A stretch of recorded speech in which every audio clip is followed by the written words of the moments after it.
action. Welcome back to another episode of Written and Directed By. Today's episode, I have a good friend of mine, Brodie Prather. Welcome. Thanks for coming. Not a problem, man. Thank you for having me. Of course. Happy New Year. Happy New Year to you. Welcome to the first episode of the new year, guys. It's going to be pretty loose today, I think. I don't have anything planned. But, we'll just shoot the shit. Yeah, it's kind of like how normally things go. Exactly. I was just thinking, like, literally right before you texted me that you were here. I was like, damn, when was the last time I saw you? Because I think it was like when you just moved here. Oh yeah, we went and got something to eat. Yeah, we got burgers. When we first moved here. No, and that was such like a weird time because I remember like when we went and ate, like I still didn't know where anything was at. Yeah, and I didn't either. Yeah, and it's kind of like I still feel that way, but now it's like when I drive places, I'm like, okay, I feel like I know where I'm going. Like it actually feels for the first time, I actually kind of, this feels like home. Yeah, when I was with you, I still felt like I was on vacation. Right. For the first like couple months that I lived here, I'm like, this is awesome. I'm by the beach, and I didn't really have a job for the first 2 months. So I'm like, I'm just fucking living, and then I got a job. I'm like, oh, okay, this is real. Oh, I know. I was enjoying your posts. Like I was like super jealous every time I saw you. Like, oh, I'm just walking down Venice right now. It's night. I'm just like, I'm sitting in fucking Arizona. It's 115 degrees at dude. Like 8 o'clock at night. Yeah, I miss my family. I just don't miss Arizona that much. 100%. Like, I mean, I love it. Don't get me wrong. Like, it's great, but I was just realizing, like, I could, in one day here, literally get up in the morning, go surf, or go to the beach and, like, hang out.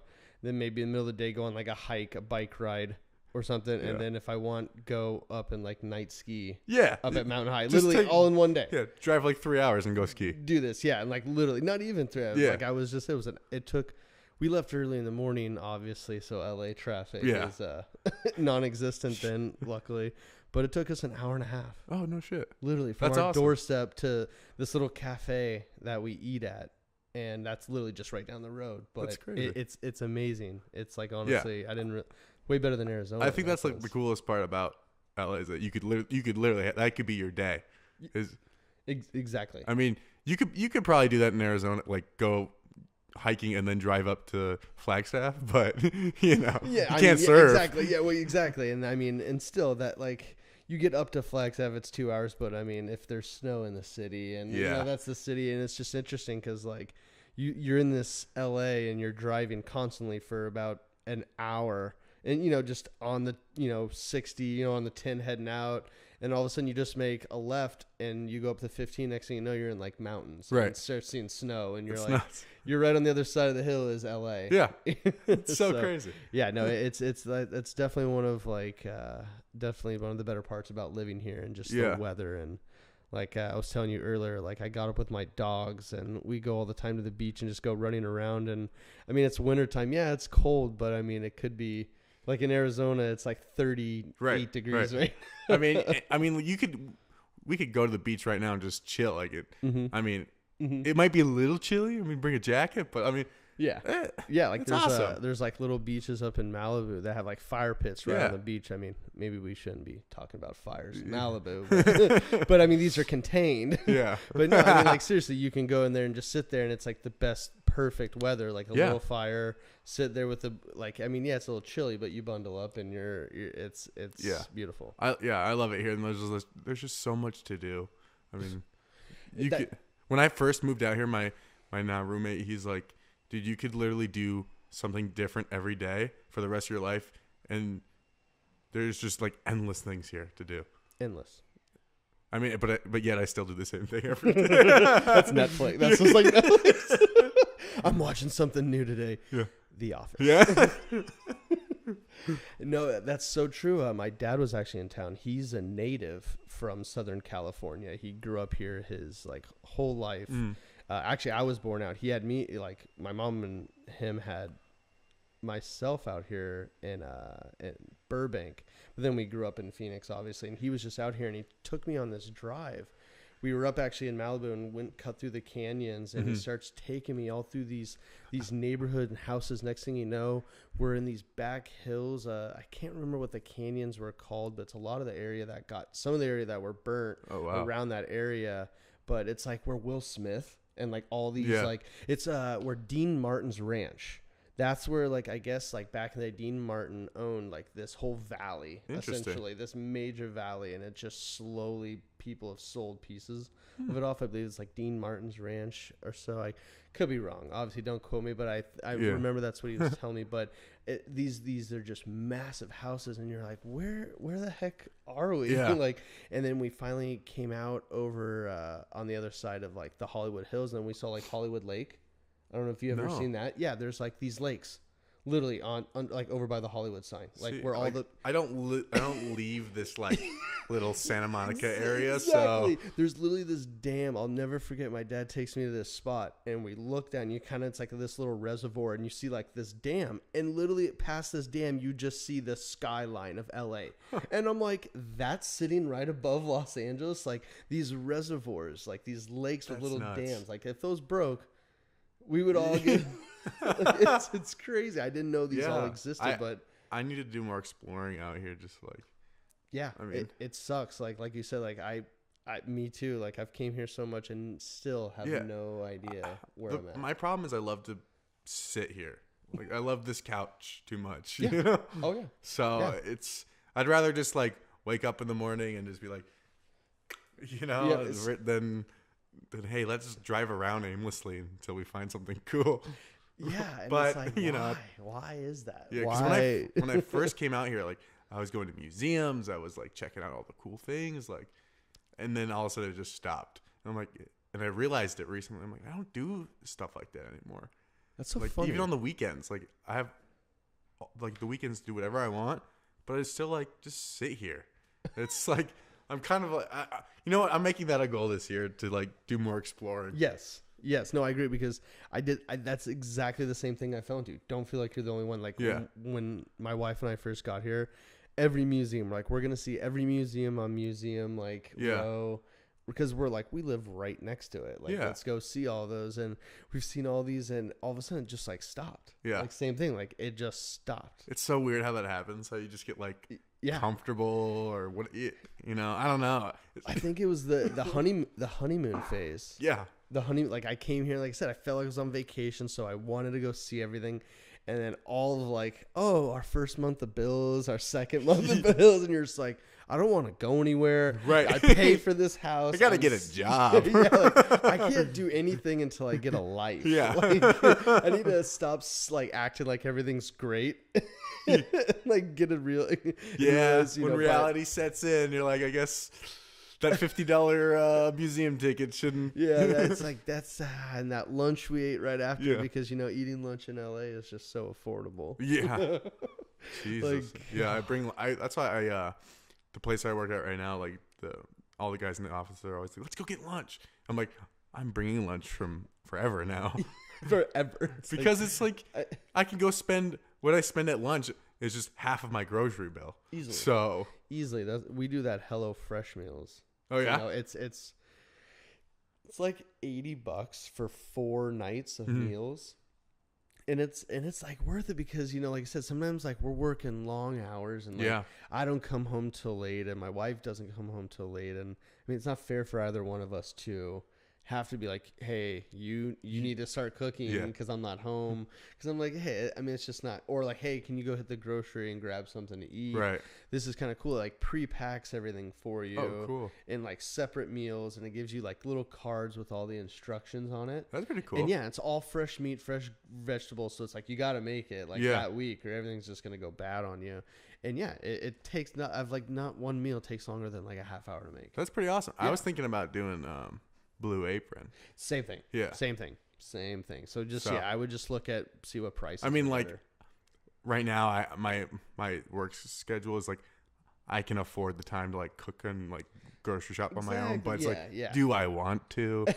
Well, it's like because I still go for lunches. Yeah. Like I just was like at Whole Foods the other day, so I still go for like lunches per Yeah. se. But as far as like dinners, because that's what's always hard. Like lunches are like those meal prepping Right. meals. Like, okay, make this, like just that, just eat it. And get I was through the doing day. that for a while on Sundays. I would like cook like meals up till like for Thursday, and I'm like, maybe Friday I'll go out with Eat the out, guys. yeah, exactly. Well, that's how we kind of look at it. If like we get the meals sent to us on Sunday.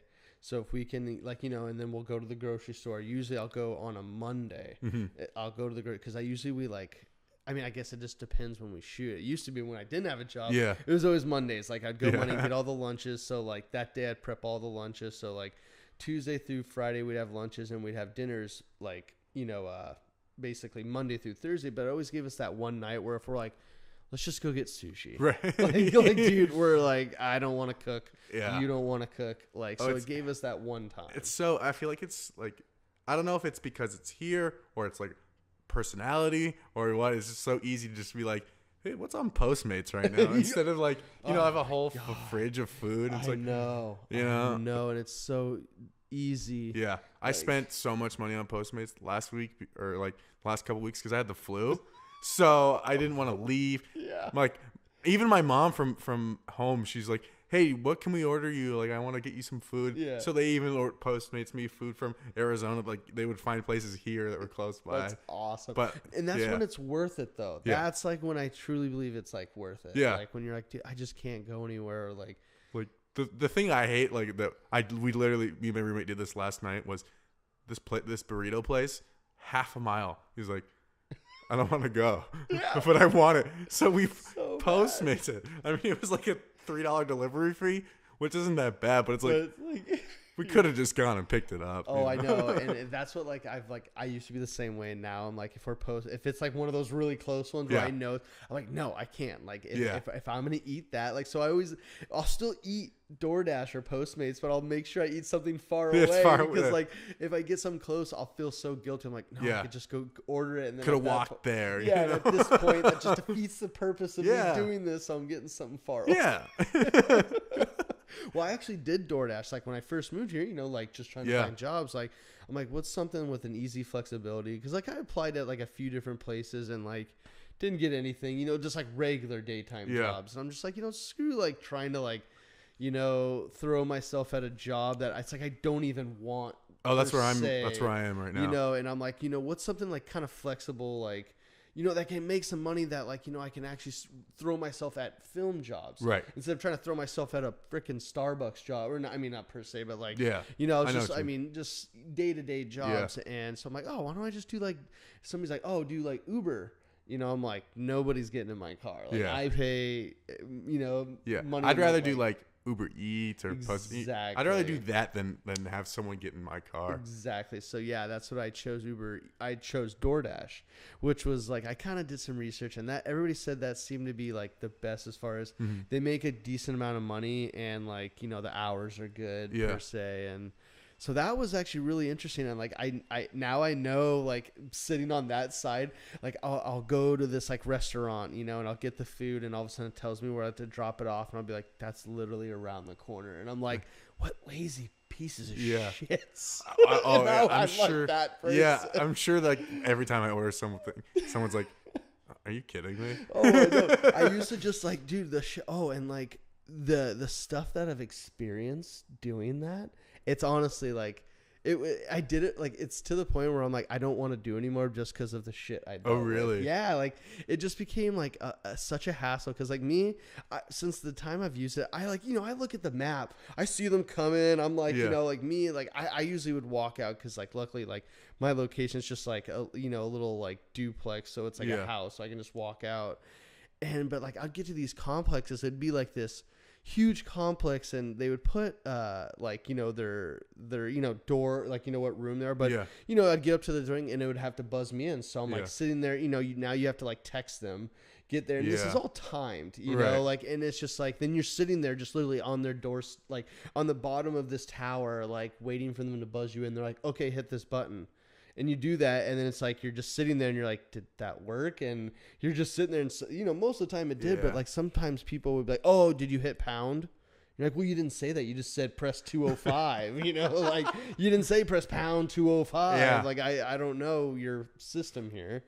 and then like some of the people, like I had this one person that was just like set the food on the ground, ring the doorbell, and leave.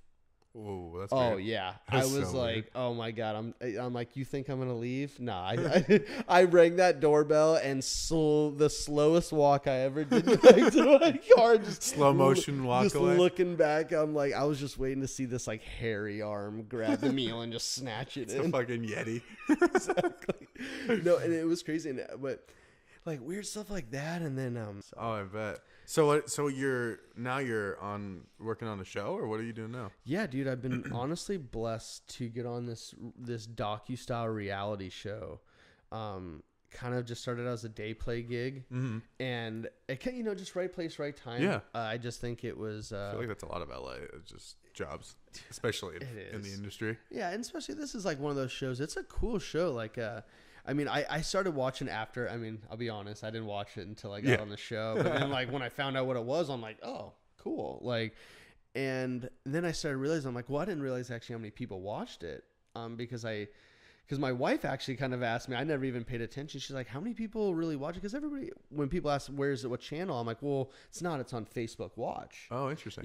Which is kind of neat because Facebook is really just trying to bring a lot to I've noticed Facebook there's like Watch. a lot more stuff like you can only on Facebook Watch. Yeah, like the new Real World's coming out, and it's only gonna be on Facebook Watch.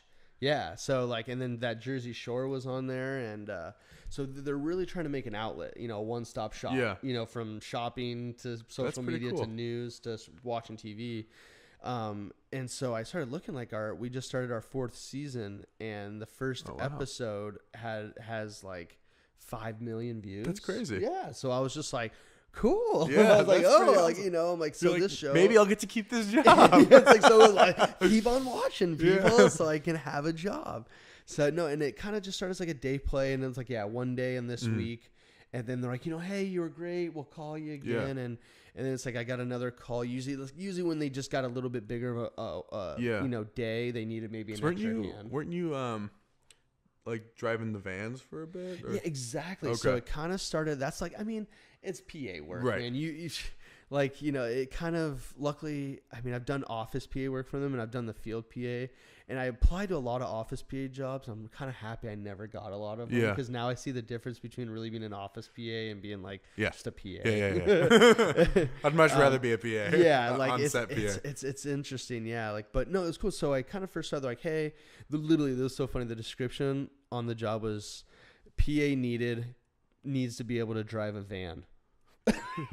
All right. Valid driver's license, can drive a van. Like, I have a license. A van's just a big car. So. Well, 1, 2, and 3, sign me up. That's the most qualified I've been for a job posting in I don't know how long.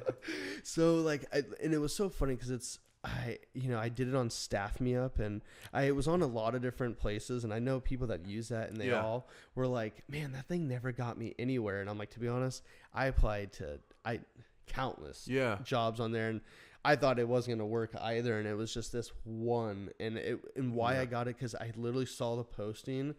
2 minutes later, I applied, so I was like maybe the 4th person to apply, it said, and luckily she texted me, and I was like, yeah, I'll come and work the day, and then like said it, and then she called me another day, and it was 2 days, and then I think this one PA started kind of like not really working with the show much anymore. I think that he was doing something else, so it kind of like filled this void. Yeah, and they had a lot of day play PAs because it's not this big show, so a lot of people already were working on shows, and they would work on this show in the meantime because it was for Buna Murray. So it has a lot of reality shows this production company shoots. So a lot of these people would come in for a day, and you're like, oh yeah, I work for like the Kardashians. Like this one guy, like I would see all the time, like, cause the Kardashians were on hiatus. So when I first started on the show, I saw him a lot, and I remember he was like, hey, good seeing you. And I'm like, where you going? And he's like, oh, the Kardashians are starting back up, and that's like my main show. I'm like, oh, how cool. So like, this is kind of, they bounce you between shows. So I'm like, well, I hope I'm blessed with that opportunity with this company. So, but then it just kind of started going, like I said, 1 day to 2 days, 2 days to 3. And then next thing you know, you're working 5-day weeks. That's awesome. Yeah, no, it's super cool. Cause especially they're 12-hour days. So they're like, they can only work you 5. So it's like, if you can get 5 days, you're like, oh heck yeah, and I'll get 2 days off. Yeah. And I'm getting all this overtime. Like it was honestly like a really awesome experience. I feel so lucky. Yeah. That and you're still doing that? Yeah. Right That's now awesome. we're on our hiatus. Like this show, the people on this show, man, are troopers. Like this show's been going for a year and a half straight. Dang. Now, yeah, I think with maybe a couple days off here and there for some of the guys, but like mostly they're always traveling or we're shooting something. So like for them to all get some time off, I know everybody was super stoked about that. But as soon as they get back, they're right back on the road. Like, gotcha. You know, yeah, and that was like a big thing. So like, you know, a big part of the job when I first started was, you know, just driving vans and like taking crew, because the crew, everything was here in LA for this time. The show was Ball in the Family. So I mean, I don't know, a lot of people don't probably know too much, but there's like a JBA, which is like the Junior Basketball Association. Something that LeVar Ball was trying to create is like basically like an intermediate, you know, like between like kids getting out of high school and either instead of like maybe going into big colleges, they can go play for these teams. Oh, interesting. You know, this team and actually get paid, and it gets them. You know, in his idea, he takes them all around the United States, takes them around Europe and China and all these places where basketball's huge. So hey, you never know, because Europe basketball is like huge there. So it's like, I mean, you don't make it in the NBA, there's plenty of other you know, leagues out there that you can get paid, especially now the D League started, which has kind of hurt their league a little bit because the D League's starting to pay more, because that was his big thing, is that he was paying all these players and kids were like, heck yeah, you know, like get paid to do what I love to do, travel around, you know. So that's pretty cool. Yeah, so that's when the show was mainly, but now the show kind of was traveling again. So I stayed with the LA crew doing stuff, but I got to start working more with the tech. Oh, nice. The tech guys. And because I just kept emphasizing, obviously you gotta be, vocal. You gotta be, progressive in the sense of like, you can't just sit back. Like, I mean, it's cool. Like every PA out there, but it's interesting because a lot of people don't know too. Because like a PA is a PA. Like you could be wanting to be a writer, a director, a cinematographer. Like they just seen you as a PA. It's different than when everybody else on set has a title. Right. Like when you're an AC. We obviously know you like cameras. You know, when you're a story producer, obviously that's like what you do. But like when you're a PA, a lot of times they're like, you know, I mean, I'm not going to. That's just the hired help. Exactly. You know? So when you sit there and start saying, hey, you know, you need me to grab any gear, and sometimes at first they're just like, okay, we got this over-eccentric PA over here, like, I'll get your gear for you. What you want to me? I'll tape off you. Exactly. But then it's just like, you work more, and then you start talking to them, and they're like, hey, you know, would you mind grabbing, and they might zing a name off at you, and I think it's almost like a test. They're like, does he know what that is? You know, and then you're like, yep, you grab that, and you start helping them, and then mind grabbing that Kajigulator for us? The McFlobbinator. You know, we joke is like, you know, we have like C-47s, and like somebody will have to grab that, and we're like, can you grab that wooden clothespin? Like, and it's like just to make it more complicated, and we just joke because it's like, at this point when you're like with a crew that you can like mess around with, but it's good to know all those little things from like working with stuff like all together. Like that's why I'm so blessed we did all those like shorts and all the things like that, because I'll sit there with PAs and I'm like, they don't know any of this stuff. It's crazy. Like, a lot of people like that are in film, want to be in film, like don't know a lot of like names for what things. A C-47 like it's crazy, and that's like the easiest those, thing to know. And it's one of those like things everybody knows. You know, like, oh, that's a C-47, man. It's like, no, this is the clothespin. You're like, you should leave. You should go. So that was cool. So like I started becoming friends with them, and then like I told them like, you know, like one day they needed help with like the tech. Like basically I drove the cargo van one day because one of the tech guys was in another country. So they were like, you know, I drove him around, and I started saying, like, you know, I've done stuff before. And you're like, oh, would you mind helping me set up the lighting today? And we knocked it out. And he goes, well, and you know, he didn't say much to me then, but like they went on this Bora Bora trip, and all of a sudden they came back, and he started talking to me. He's like, hey, do you have a passport? Do you have a this and that? He's like, well, we want you to start becoming more a part of our tech group, you know, and we might start bringing you on the road with us so you can help, you know, just with the gear. They started teaching me how to drop all their media, which was really cool because I never like, it's something so simple, but something that it's like every set should do is like this, like the way we catalog our media that comes in. Yeah. Like on each card, because we change cards based on what we do. Like if we're shooting like a reality scene, like if we were doing the show, we'd be shooting on one card, like A cam, B cam. Well, and then like say we like leave this to go do interviews, we'll take those cards out and switch them to different cards. And we constantly like switch cards out to kind of organize what we're doing. Gotcha. And then like the ACs create a log. So they'll go like, you know, like the way the code goes is like the first 4 numbers are the dates. And then like the next letter is like what cam. And like that's another log that that we'll have as the tech creates as a log. You'll have a letter for all the different cameras because we have GoPros. Right. We have multiple cameras. You know, we have the A7 camera. And then like, you know, since now we have multiple crews in like LA and like Ohio and traveling, we have to categorize it then because when they shoot, they'll send media into LA to like me.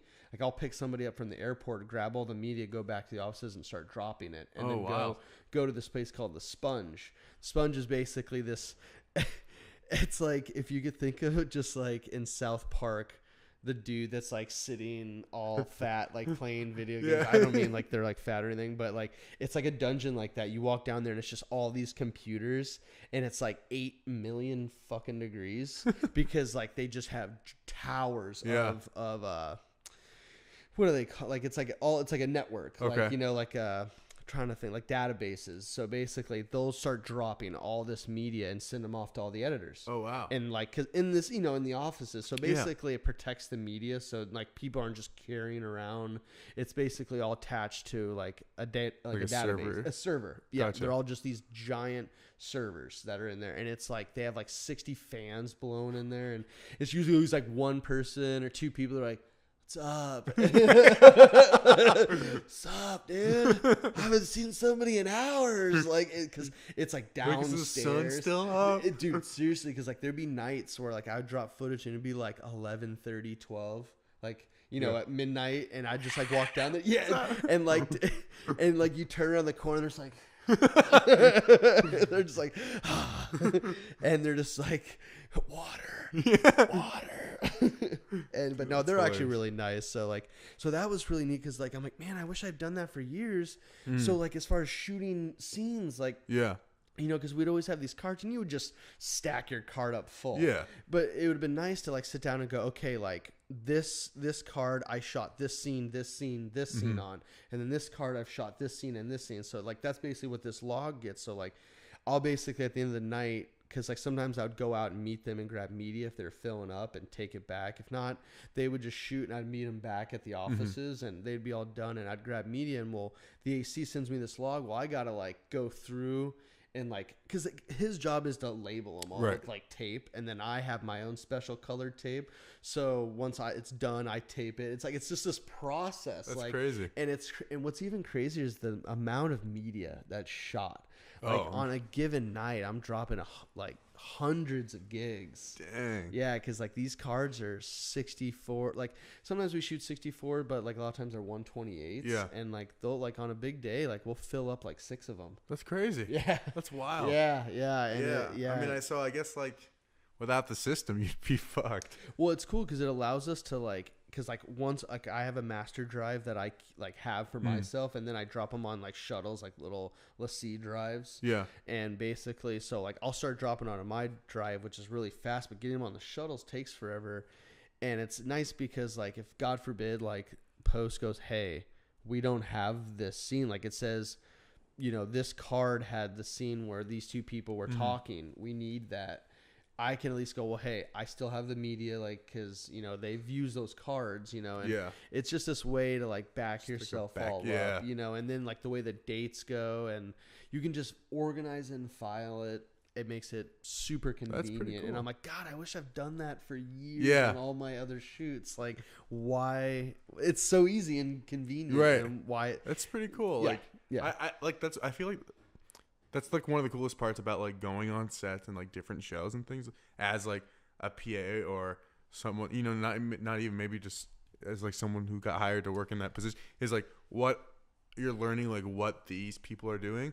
And it's like, well, why didn't I know about this sooner? You know? Well, yeah. You're like, what my film professors are idiots. You know, it's like Exactly. you know why? No, to like They worked in the industry. Sure. Yeah, it's like sure, like as what? As PAs. Yeah, as a PA. You know, so it's like that's why I love like being on set, because you learn things, and it's like even working with different departments as a PA, because like the art department's like, hey, you with the face, come help me. Yeah. And you're like, oh, this is cool. Yeah. You know, so you're like, I think that's cool, is like you just experience different parts that you've never done. Like even because like, you know, we all concentrate on the things that we want to do. So it's like you never think like, what's the art department like? What's the IT department like? You know, it's like 100%. So I find that pretty cool. No, I agree, because like I've always liked producing in a sense, because I mean,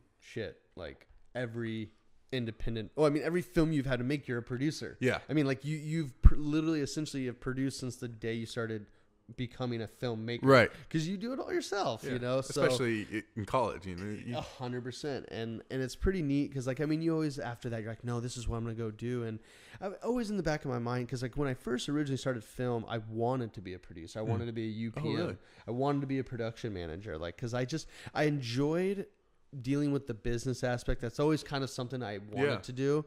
But I'm like, what in business? And I've always done film, and I'm like, you know, I never really I kind of put 2 and 2 together. Yeah. Like I always made films like for the for the heck of it. Right. Like just for literally the hell of it. I never really thought much of it. And I always like business. I always want to do something in business. And I'm like, why don't I become a producer? Yeah. Like, hey, you know, that's something. And then I'm like, well, I want to be on set. I love being hands-on. I'm like, I'm not just like, I mean, I could sit behind a desk, but I'm you like, want to be like a line producer? Exactly. Okay. Well, I mean, even a UPM, like I said, like a production manager, a little bit more like sometimes in the field, more dealing with hiring of like who's going to be working. So it's like a lot of like, that's like building your networks, knowing the people, instead of, like I said, sometimes more line producers are, you know, paying, like, you know, how much is this person cost, right, you know, as opposed to how, sure, we're running out of time, guys. Exactly, as opposed to like, hey, this is a great worker, like I want to have him on, you know. So I kind of like started been working a lot. I've been getting cool with my production manager, and just seeing a lot what they do, and helping even like the field producers and like, you know, like the, you know, the production manager, like just like those, like the people below them, and just kind of like feeling like I'm like, I like that, because like you're not, it's like you're almost like a supervisor, right, in a sense, you know. And I've always like enjoyed doing that. I've always worked those in like my real life jobs back in Arizona, so I'm familiar with that position. And like it was funny, we were on the road in Phoenix, shooting on the show, which was really awesome. That was really cool, because I was like, they called me and they asked if I wanted to go, and I'm like, yeah, and I'm like, I'm from there, and they're like, yeah, we know, that's why we asked you. And so that was cool. But I remember when we hired local PA work there, and it was funny because they're asking me, do you know any people? And I'm like, well, any person that I would ask lives in LA, because that's where you go to work, right? You know? Because I thought about you, dude, honestly, the first person I thought about was Harrison, and I'm like, well, he lives in LA. That doesn't really help us out here. Yeah, when I shot my commercial, sorry to cut you off. When I shot my commercial out there, because someone from Phoenix hired me to do like a little commercial for like their product they were making, and it was so hard for me to find like crew and people, because I'm like, everyone that I know now who like I went to school with has now come out here or gone to New York or wherever. So it's like, oh no, so who do I know? And that was the hardest part. It's like, so I had to like ask someone who like to AD, and she's like, never done it before. I'm like, you'll be fine. You'll get it. Get in there, sport. Yeah. No, and it's like, it's honestly like a great thing to think. It's like, hey, at least I know all the kids I was doing film work with aren't like all just complete, like, you know, like, oh, I just sit in my mom's house. Some of them are, though. You know? We still try to be. But no, I mean, like, it's all good. I mean, if they still are, but it's like, it's nice to know, like, everybody has that same dream. Yeah. That same goal, that to, like, you know, you're all in the same boat. Like, I had an epiphany, like, when I first started getting out here, and I was, like, so scared, like, everybody was, like, cutthroat. I'm like, how am I going to beat this person for a job? How am I going to beat this person? And then I started thinking, I'm like, stop like trying to think about beating somebody for a job, and think about how can we work with that person to make a job, like, you know. And I'm like, that's so much, but that's what film's about. Like, how can we, like, you know, start like worrying about that person, you know, like I said, getting the job, instead like find out how can we work together on a job. I mean, like, because film is collaborative work. If you like, you can't do it by yourself. 100%. You can't. I mean, like, you could point the camera and like, I guess you could act, but like, Yeah. you can't hold the boom while you're, like, Oh no, you can't. no. You need like as many people as you can find. Exactly, and like going back to the production assistants, like, I mean, they're the backbones, man. Yeah. Like, they're truly underrated, and it's so funny because every single person on set has been a PA. Yeah. Like, that's what it's like. I always joke, I'm like, because I always like, as you go higher up the call sheet, unless you're just some guy that shot an independent movie and he's never been on a set before, and he got into Sundance and then he became luckily, yeah. You get those rare. I've never been a PA ever. And it's like, and those are the people you're still like, you're a piece of shit. You're a prick. Yeah. Like, but good job. Okay, but fuck yeah. Tip my hat to you. But seriously, and like, so that's why I always joke. I'm like, the farther you get up the call sheet, like, the less they have respect for. I mean, I shouldn't say have respect. They all have respect for the PA, but the less I think they have like tolerance. Like, the people that are right above the PAs are like, hey man, dude, we get the PA's jobs tough, and it's like you start getting up higher up to like field producers, and they're like, oh man, PAs, yeah, we hear you, but get to work. And you get to like the exec producers are like, dude, if this fucking PA gets in my fucking way, like, you know what I mean? I will slit his throat. And it's so funny because you're just like, but they've all been there and they've been yelled at, so it's like, and they know that, but it's like the higher you get up, the farther you've had to work to get there. So the less you like. I also think it's like a a couple degrees of separation. Mm-hmm. It's like like sitting up high on the tall chair. You're like, yeah, I was there, but it's like you're not really thinking that. You're like, I need the director to finish this shit now. Yes, and then so some PA comes in and bumps your arm. You're like, get the fuck out of my face, So it's, who are you? Yeah. Who are you? So it's like I feel like once you get to you're not worried about like the PA's feelings or exactly. And because like you said, it's just that separation because you're just on this perspective of like making the show work while that PA is like, I just happy I have a job. Yeah. Well, because like I even experienced it when I was shooting my Western.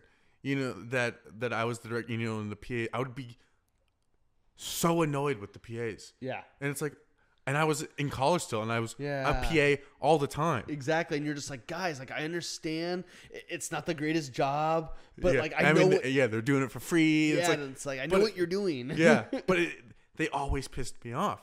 And it's like, you just realize that it's like, because you're worried about finishing, you're worried about getting certain things. It's like, certain things just like trigger you, and it happened to be a PA, it always is, because it's the one person that has like, I shouldn't say the least value to the production at the time, but it's like, it really is. They're just like, if I got rid of you, the show's still gonna go on. It might be a little tougher, right? No, I mean, the show's gonna go on. PAs are expendable, so it's, I mean, I don't think you could do a movie without them, because it's like, hey, we need that shit that we left way down there, and you're like, and no one else can go get it. And you're like, send a PA. Yep. So oh yeah. Like, that's what, like, I remember one person said, like, one of the story producers was like, this show wouldn't work if it wasn't for you PAs. Yeah. Because like, honestly, we all drive the crew and the vans and the producers and the talent around. We get all the lunches and the meals. Right. Like, we get all that stuff set up. Like, we make the bagels. with the perfect amount of cream cheese. The coffees that are just hot enough. Exactly. Never melted if it's iced. No, it's kind of one of those things, like, you start thinking, you're like, shit, dude, like, we do like if we all left the set right now, the show would go on, but dude, it would be like a pain in the ass, because like, there's a lot of times where, like, hey, can we get a PA down here to bring some water? Hey, can we get a PA down here to bring a chair? Can we get a PA down? Like, like, hey, can we get a PA to start going to get lunch? Like, it's just constant. Like, I mean, I joked, like, we have more PAs on set than like any other given position. Right. Every other position is only one or two people. The PAs, there's fucking 5. Yeah. I mean, and like I'm sure working on a show like that where there's so much going on that it's needed to have that many. Because I've been on, I was on a feature shoot a couple months ago, and there was three key PAs, like and then there was one guy that was there, a PA, just to like go get stuff, like go get food, go get like stuff at Home Depot if they needed so it's like there wasn't that many because the set was so small, but Still, it's like it's definitely when like you're in the middle of something and you don't need any person to take their attention away from what they're doing. It's like, hey, PA, this is what you're for. Because like I always joke, like we'll pull into somewhere and the crew's like, thanks, Brodie, thanks for getting us here, thanks for driving. I'm like, it's literally my job. Yeah. I'm like, don't worry, it's literally my job to get you here, man. I'm like, and that's all. Like, if I get you here and you're doing your job, this show fucking runs, man. Right. If like literally like that's my job is to flash a flashlight at the sky. If that's what makes the show go, that's what makes the show go. And like seriously, and that's what I love the most about this industry. If every single person at least does their job, and I even say this in the most modest terms, does their job, not even to the best of their abilities, like do what they're told to do. Literally do the bare minimum of their job, the show will fucking go on. Yeah. Like it takes something else to stop it, like electricity or like Murphy's Law to kick in, but it's like if literally every single person does their one job or just the bare minimum the bare minimum, this shit goes on. Like, it's so funny. And like, but and you know what's crazy too is that like people struggle just doing that. You're like, and then you're like, how the fuck do you keep getting work and I don't? It's like we did this card drop off because like we were going on our break. And so we had we were shooting the night. So like, they're like, hey guys, sorry to make you stay a little later, but we're going to run all the cars and drop the cars off. And we're going to do this and that. And, I'm like, okay, all good. Like had to go to this like rental house and like, cause it was closed. I had to do all this crazy code entering and do all this crazy to drop off equipment when we're like we couldn't have just done this in 2 days, like because it was the weekend and they're gonna be closed. So we had to do all this drop off and like we send these location, all these PAs, like, and there's like basically there's always I'm a regular PA on the show, like so I'm always like working, and then there's like probably one or two other people that are regular, and then we'll have like 2 other people that are just kind of just we rotate, just day players. And it's just like we had those few people that like we know and we've worked with them and stuff before. So like, but we all like me and this other girl know where to go. Like, so we're like, hey, this is the address. It's this little parking lot. You turn off. We drop the cars off.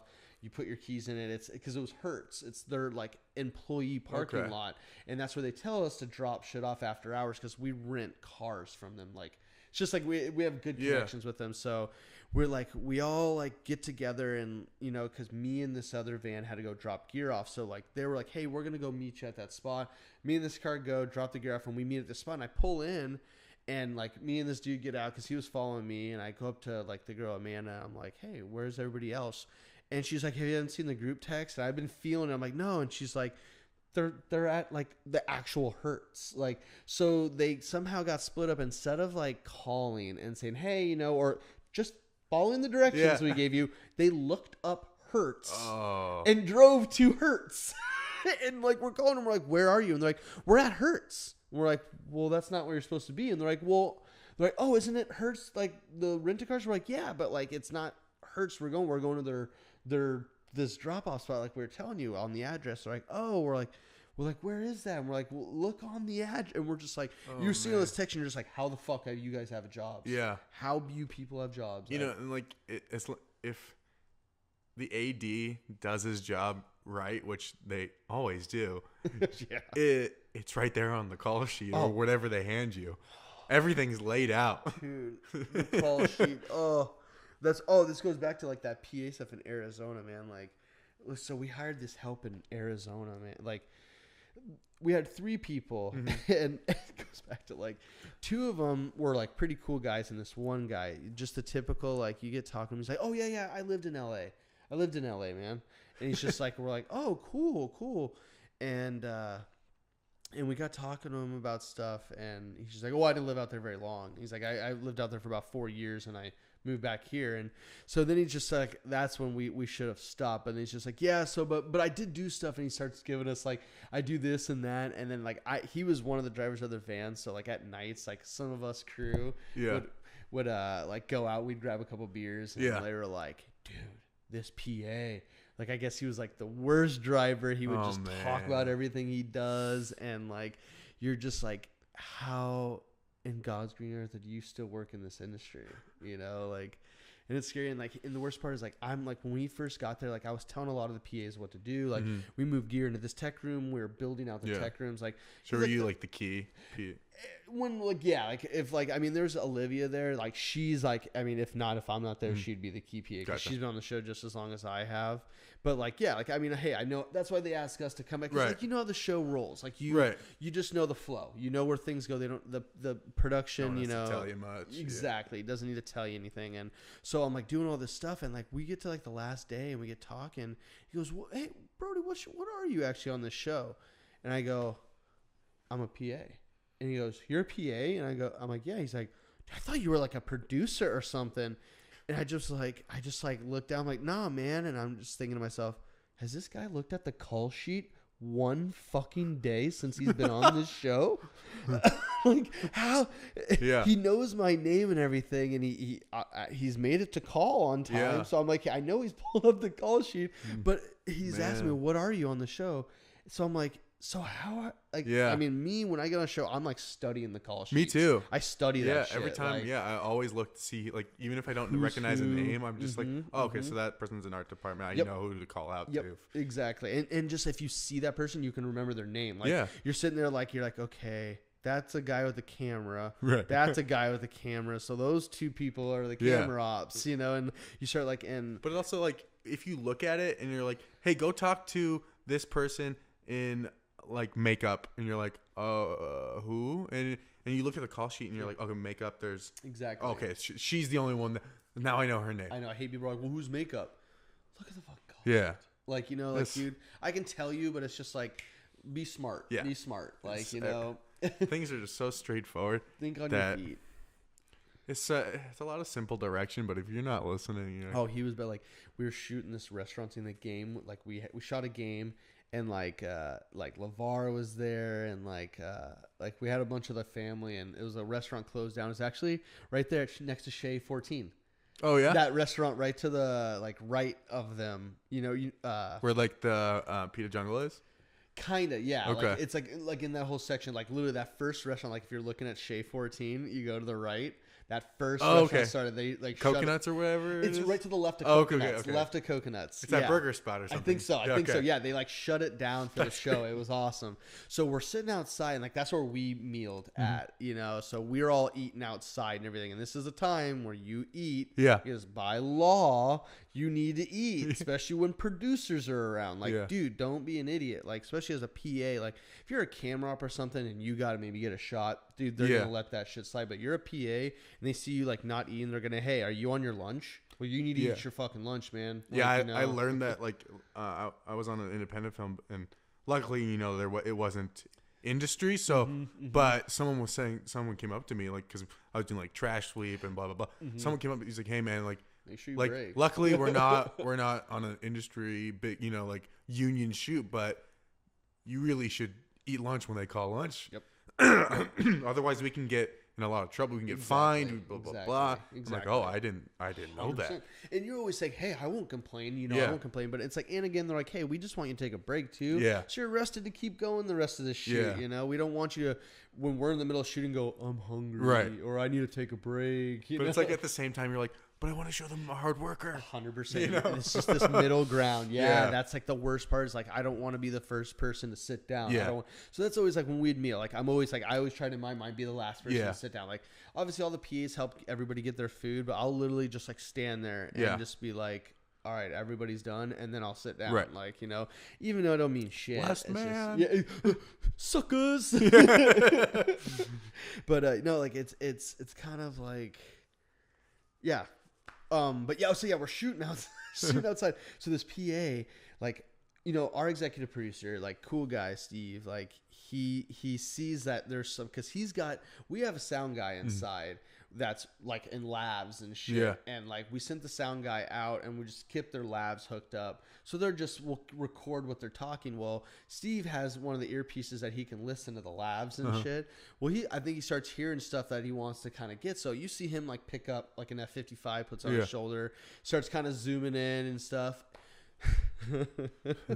The PA has the balls, and like this again, this executive producer is really cool, but it's like he's one of those guys. He's that exec EP that like he has no problem laying raft down, and so it's like you just you watch your stuff around Steve, and so he goes up, he's like, hey Steve, I see that you're getting this angle. You want me to grab a camera and get a crossing angle? And Albert, which is a cool guy, he's the AC, one of the ACs that was on his set. I'll never forget his face. He just like looks over like at Steve, and Steve looks over at Albert like is it who just said this? And he just looks. He's like, nah, man, I'm good. And we're like, damn, Steve must have been in the best mood because his wife and kids were out on this trip. So like they must have calmed him down because we're like, dude, you don't go as a PA to the executive producer when we're on lunch. Yeah. Hey, you want me to direct the scene? Or? Basically what you were like saying is like, you're not, obviously you're missing something here. Yeah. Let me fit. And it's like, dude, you're just like, man, if you have worked on any professional set, that is a no. Yeah. That is a no. Like, I mean, maybe if you even said that to like the camera operator, maybe like that's even freaking stupid. Yeah. But to the executive producer, like on your lunch break, like, bro, like luckily, and it was funny because I was on set. I was driving talent that night, so I got to eat on my own, which was awesome. So I went and ate like NYPD, like because like the game was at Chaparral, so I was like all in. Yeah, you were right there. Yeah, I was like in our stomping ground area, so it was kind of like I ate like Zips. I ate like I ate all these foods I can't get here, and I'm like that's why I make it vows to like my wife and I. Whenever we leave LA, we eat what we can't eat in LA because there's a lot of good stuff here. Yeah. But like, there's that home food, like Whataburger. It's so weird. Like Whataburgers aren't here, and I freaking love Whataburger. So like when we first drove into Phoenix, that's so funny. So, same with like I remember the first time I came home because I moved here and then I didn't come home for a while, and I was driving in. I'm like, I gotta stop at Filiberto's. Yes. No, I made a vow. Next time I'm there, I'm stopping at Los Betos. It's like this little like same thing. Like I'm like I just haven't. My wife and her bum, like, we just haven't found, like, good Mexican food here. Yeah. Like, we eat at Benny's. I don't know if you ever ate at Benny's Tacos. It's down in Culver City. I mean, I've only ordered it on DoorDash. All I can picture is it's like a Filiberto's. Yeah. Because, like, that's what it seems like when I get it, but pretty good. That's awesome. Yeah, so, but, like, that was quite a good experience, like, doing road work with the show. That's cool. Yeah, learning how they organize stuff, because that's a big thing working with tech is, like, because these guys travel so much, and oh my God, like I didn't know what goes into that because like let alone like I would go in a day and help one of the tech soups literally organize our gear. So like we'd have to lay all these boxes out. You got camera body, lens, monitor, like battery, like floor just filled with gear. And we just because you basically just duplicate it. Well, then what gets crazy is when you start flying to other countries. Well, they want manifest, especially like when you go to like China and China, especially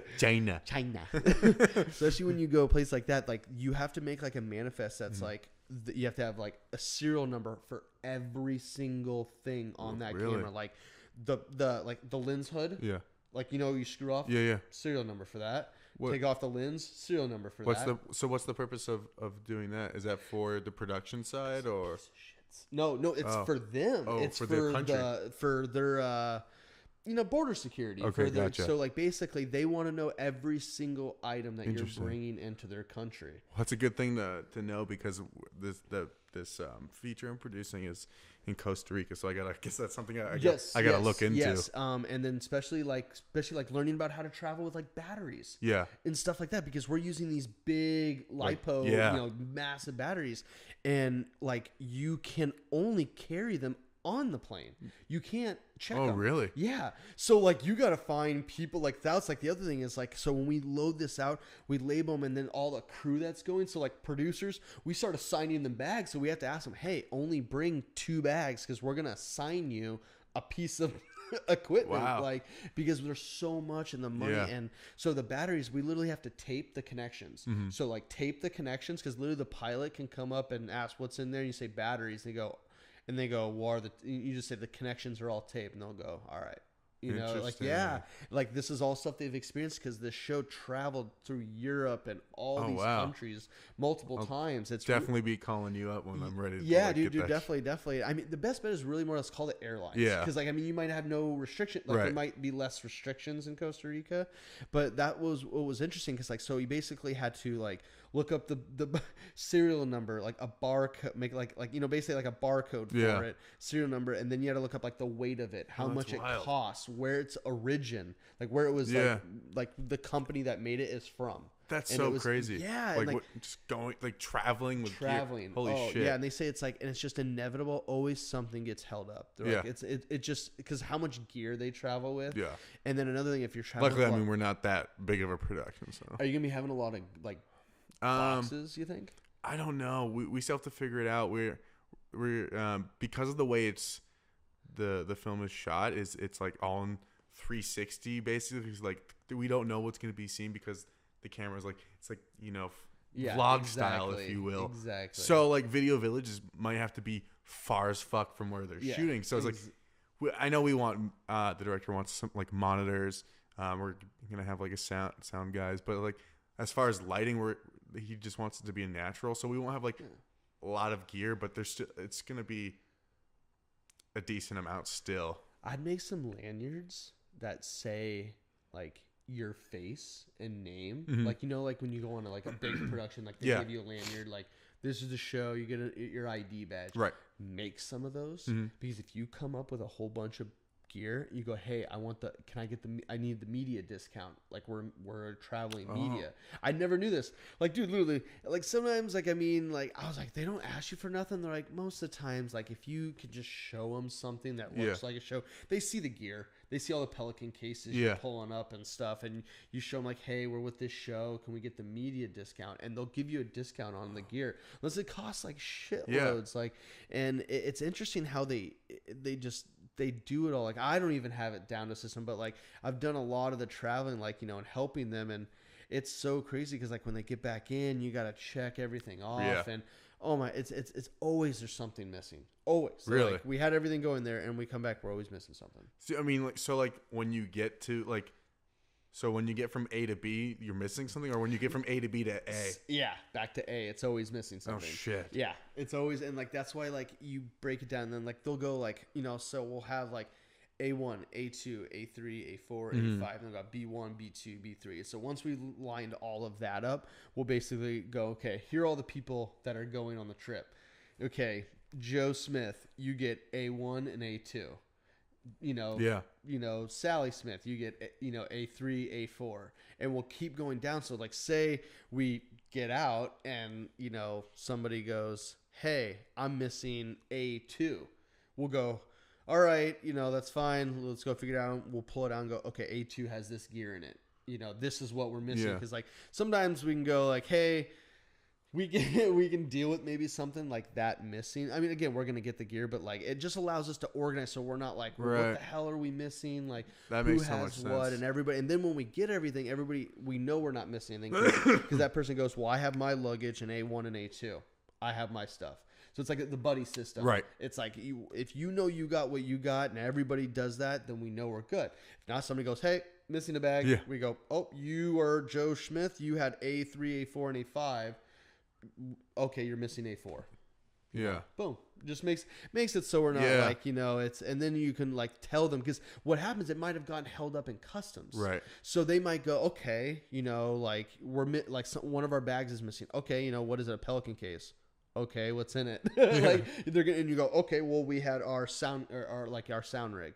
Yeah. You go, okay, you know, like that's, so it's just that checks and balance system, man. It's good shit to know. So exactly, and it's just like, who would have? I mean, it's like, like, but it's like something you don't really think about. You exactly. Like, fuck. It's you don't think about it at all, and then when somebody does, you're like, yeah. Like, Hannibal Buress. I feel like Hannibal just like, yeah. Like, you know, just that face, just like, yeah, that's so right. Yeah. Like, so that's some of the stuff I've just really been learning. That's awesome. And it's neat because I've never worked on a reality style show. I've always thought I was going to do scripted. Yeah. To be in unscripted shows right now, it's actually kind of a neat flip flop. Yeah, I bet. It's a neat flip. Like, I never thought I'd be in unscripted. To be honest, I thought I was like, who would ever want to work in it. But it's at the same time, it's just it's a job. Like it's kind of just like it's any other film set. Who knows what it'll lead to too? Exactly, exactly. And like I was just helping out the Challenge.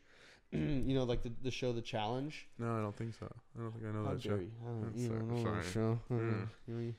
Get in with the times. Sorry, welcome to LA. I'll leave. We're gonna take over the show now, guys. Someone else just comes. Actually, my wife's sitting outside. She's been waiting for this. Has she? No. Oh. Has she? Just sure. No. She's just in the car reading a book. You're a beep beep. Yeah. Brodie. That would be so awesome. Oh goodness, what was I just saying? I got so sidetracked. I think we were talking about scripted versus unscripted. Oh yeah, the unscripted, because like it was interesting because The Challenge is this show that I started watching. It's like, remember Real World Road Rules? Like I know you know Real World. Yeah. Well, like they had the show The Road Rules Challenge. It was just like same thing. Put a bunch of college kids on a bus, let them party, and they do like challenge. Like, well, those two shows happened. Well, then they started doing a show where those two shows like competed against each other, like the celebrity, like some of the like stars of the show, and then that just kind of like kept snowballing into bigger things. And I remember like The Duel came out, and they've just had all these shows. Like it's like, it's just those competitive shows where like, where like they all get in a house together, drink and party, and then like each week somebody gets eliminated. Gotcha. Down to one winner, and they win a big cash prize. And then it's just like each year there's like a different theme, a different location. Oh, and cool. They're on their 33rd season. It's always on. It's on MTV all the time. Okay. Yeah, it's it's like they call it The Challenge. It's just like that same theme show, like all the other reality. Well, they like that like show. My wife's a huge fan. I'm a huge fan, and I got to help them. They just came in. They're done with their season, and they were coming in from some other country, and so I was helping move all their cargo and help do that with like Bill Nye. Oh, that's cool. Yeah, like Dude, that was sweet. Yeah. that was actually a really neat experience, because me and this other PA that worked on the show that we're on, kind of like their production manager asked our production manager if they had any available PAs. So they're like, hey, yeah, I got a couple guys that can help you out. So that's sweet. Yeah, for a couple of days we moved storage for Bill Nye because the show got canceled, I believe. And so they basically got to remove their space out of storage. Well, it's like Netflix owns these massive hangar, like these just warehouse hangars of just sets. Oh, wow. It's honestly like the weirdest thing. Like you open this door and you just see wood, and they're all like bundled together on these big like rolly wheel like platforms that all move around. And you start walking through them all, and you see spray painting of like different shows. Wow. Like one, like The Ranch, like The Ranch. Yeah. That, like I started seeing a bunch of their sets, and it'll be like, gym, that's crazy. or like, rest, just and different stuff like that. And all like, I remember seeing stuff from Glow. Yeah, you go. I remember seeing a bunch of shows from like Glow and stuff like that, which was really, really cool. And, but the best part about it was like, we just basically got to kind of rummage through all this stuff, because the guy was like, okay, hey, I basically have a list of stuff that a lot of people on the show would like, producers and things like that. Then basically we're going to make 3 piles: trash, Goodwill, and this high school that Netflix wants to donate because, it's Bill Nye. It has like a lot of cool like science stuff. So we're like, let's donate this stuff, because we had like literally probably like 2 dozen of like those like science tables, like those metal like tin tables. So we like shipped them all to this school. But anyways, like basically, as if anything went to Goodwill or trash, we got to take it. Oh, that's cool. Yeah. So like just so much stuff. So I didn't even know that you wanted to get into like producing and stuff like that, because I always thought you were trying to get into like DP or camera work. Oh yeah, I mean I do. Are you still trying to like focus on that stuff, or okay? Mm-hmm. Yeah, no, definitely. Like literally tomorrow, I have a gig with my cousin that I am videographing for her. I'm like, just basically, she's a reporter. Oh, cool. Yeah, so she works for Hollywood Life, and they're kind of like a subsidiary of like Penske Corporation. Penske Corporation owns like Variety. Okay. So they're all in the same building, like right off the 405 right there. She works in that building. Oh, nice. Yeah, super cool. And so like I've gotten to work a couple like red carpet events, cool. Like like interview stuff, like just like not like crazy celebrities, but like Real Housewives, people, stuff like that, big in Hollywood, right. Hey, whatever, it's, makes money. And so tomorrow we're sitting down with a couple people. I think it's one of the dudes from like the guy from The Bachelor, and then I don't know if it's like a current Bachelor or an older Bachelor, and then another. I think it's like another Real Housewife. Gotta look, but anyways, not a big thing. We're gonna go.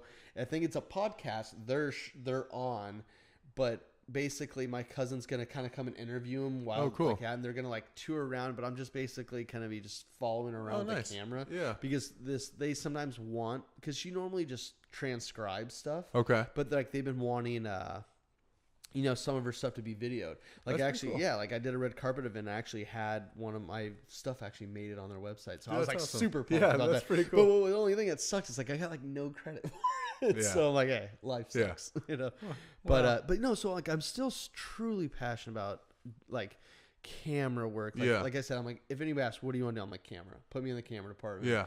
But it's kind of one of those things, like I do like producing. Like it's one of those things I might see myself one day doing for surely, but it's kind of like I think my passion resides in camera.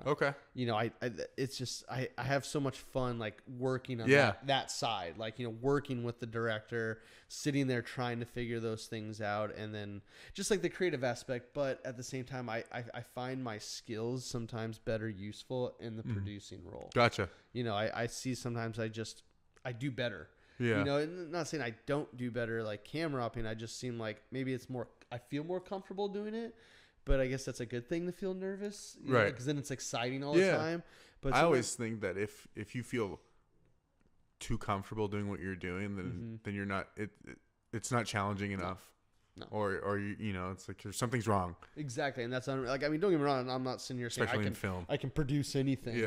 But it's like I feel way like. I think sometimes like I feel like I just know what to do, but I think that's more of just being organized in life in general, and just knowing how a film set works. Right. But then just being like, hey, call this guy, schedule this, do that, like be on set, make sure this guy's doing this, make sure they're like, just having that mentality is like good for producers, because then it's like, because to be honest, they're not worrying about the creativity. Right. They're just like saying like, hey, how much time do you need today? Got enough money, got enough time. Like exactly. Like, how much time do you guys need? Okay, this is how much time, like this is how much time I have. Like, I like that, because it's still part of the creativity, but you're not like, hey, like my manager, like my production manager, like he was having to go on the set a bunch out in the field, and he's a lot of time in the office, and he's just like, man, just like, I just wish I could just be like some of these big shows where I could just sit in my office and like not have to worry about any of like the on the set stuff, right?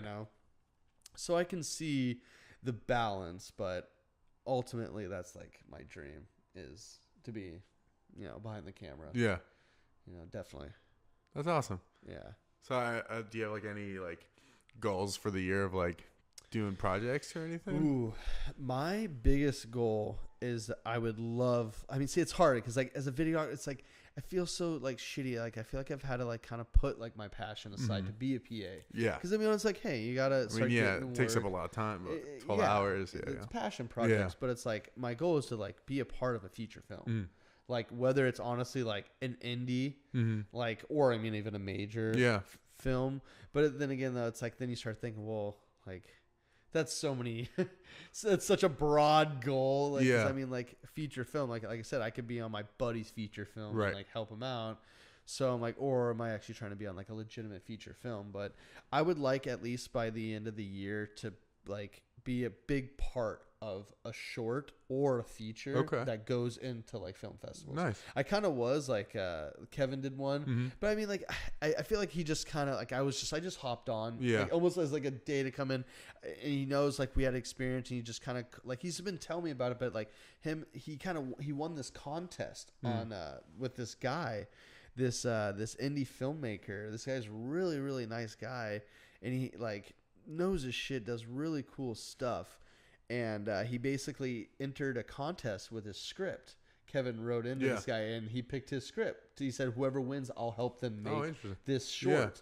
And he ended up making it, entered it in, and it got into one festival right now. But I mean, it's like, again, that's something like But I mean, I want to be a part, whether it's a scene, like legitimately a scene, camera opping. I mean, I don't even necessarily have to be the DP, because like that's the thing is like, you know, I know a lot of indies, the DP is usually the camera op, right? But it's like, hey, like nowadays, it's like, hey, if you want to be a DP, you can hire me as your camera op, AC. Like I can do that while you can sit here and really focus with the, you know, the director on what you guys want to do, and you know, want to come over and, hey, I want to do this scene. I'll back up and be the AC. You know what I mean? Like, so it's like I don't mind doing that, because I feel like that's where you get the most experience. I mean, obviously being the full DP, because you're storyboarding, you're getting the camera setups, you know all the angles, but also like sitting there doing that, you can watch an experienced DP. Like I was on this set, like this guy, I felt like it was really experienced, especially shooting indie style stuff. So just knowing low budget, how to do angles, and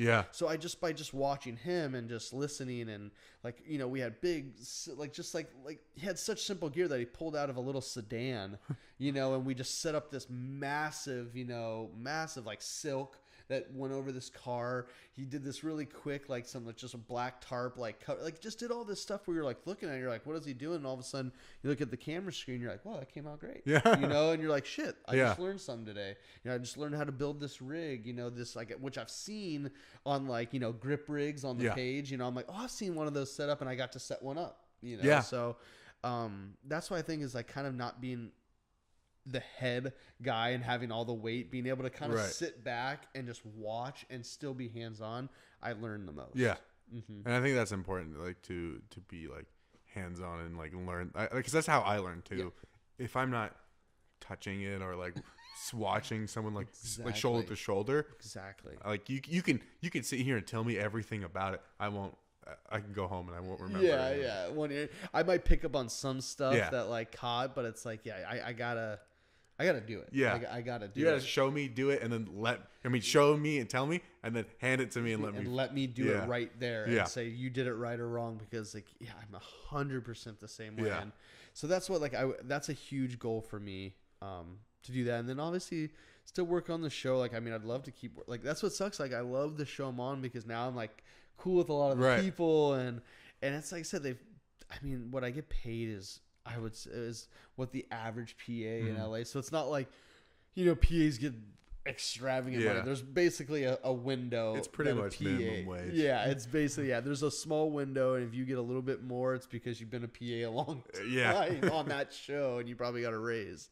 So if I can be on this show long, I'll be happy. But other than that, find more work and do some more passion projects this year. You know, like last year was just it was crazy. Crazy. Last year, me and my roommate were like, let's do 10 films, and I think we like short films, and I think we maybe did like 5.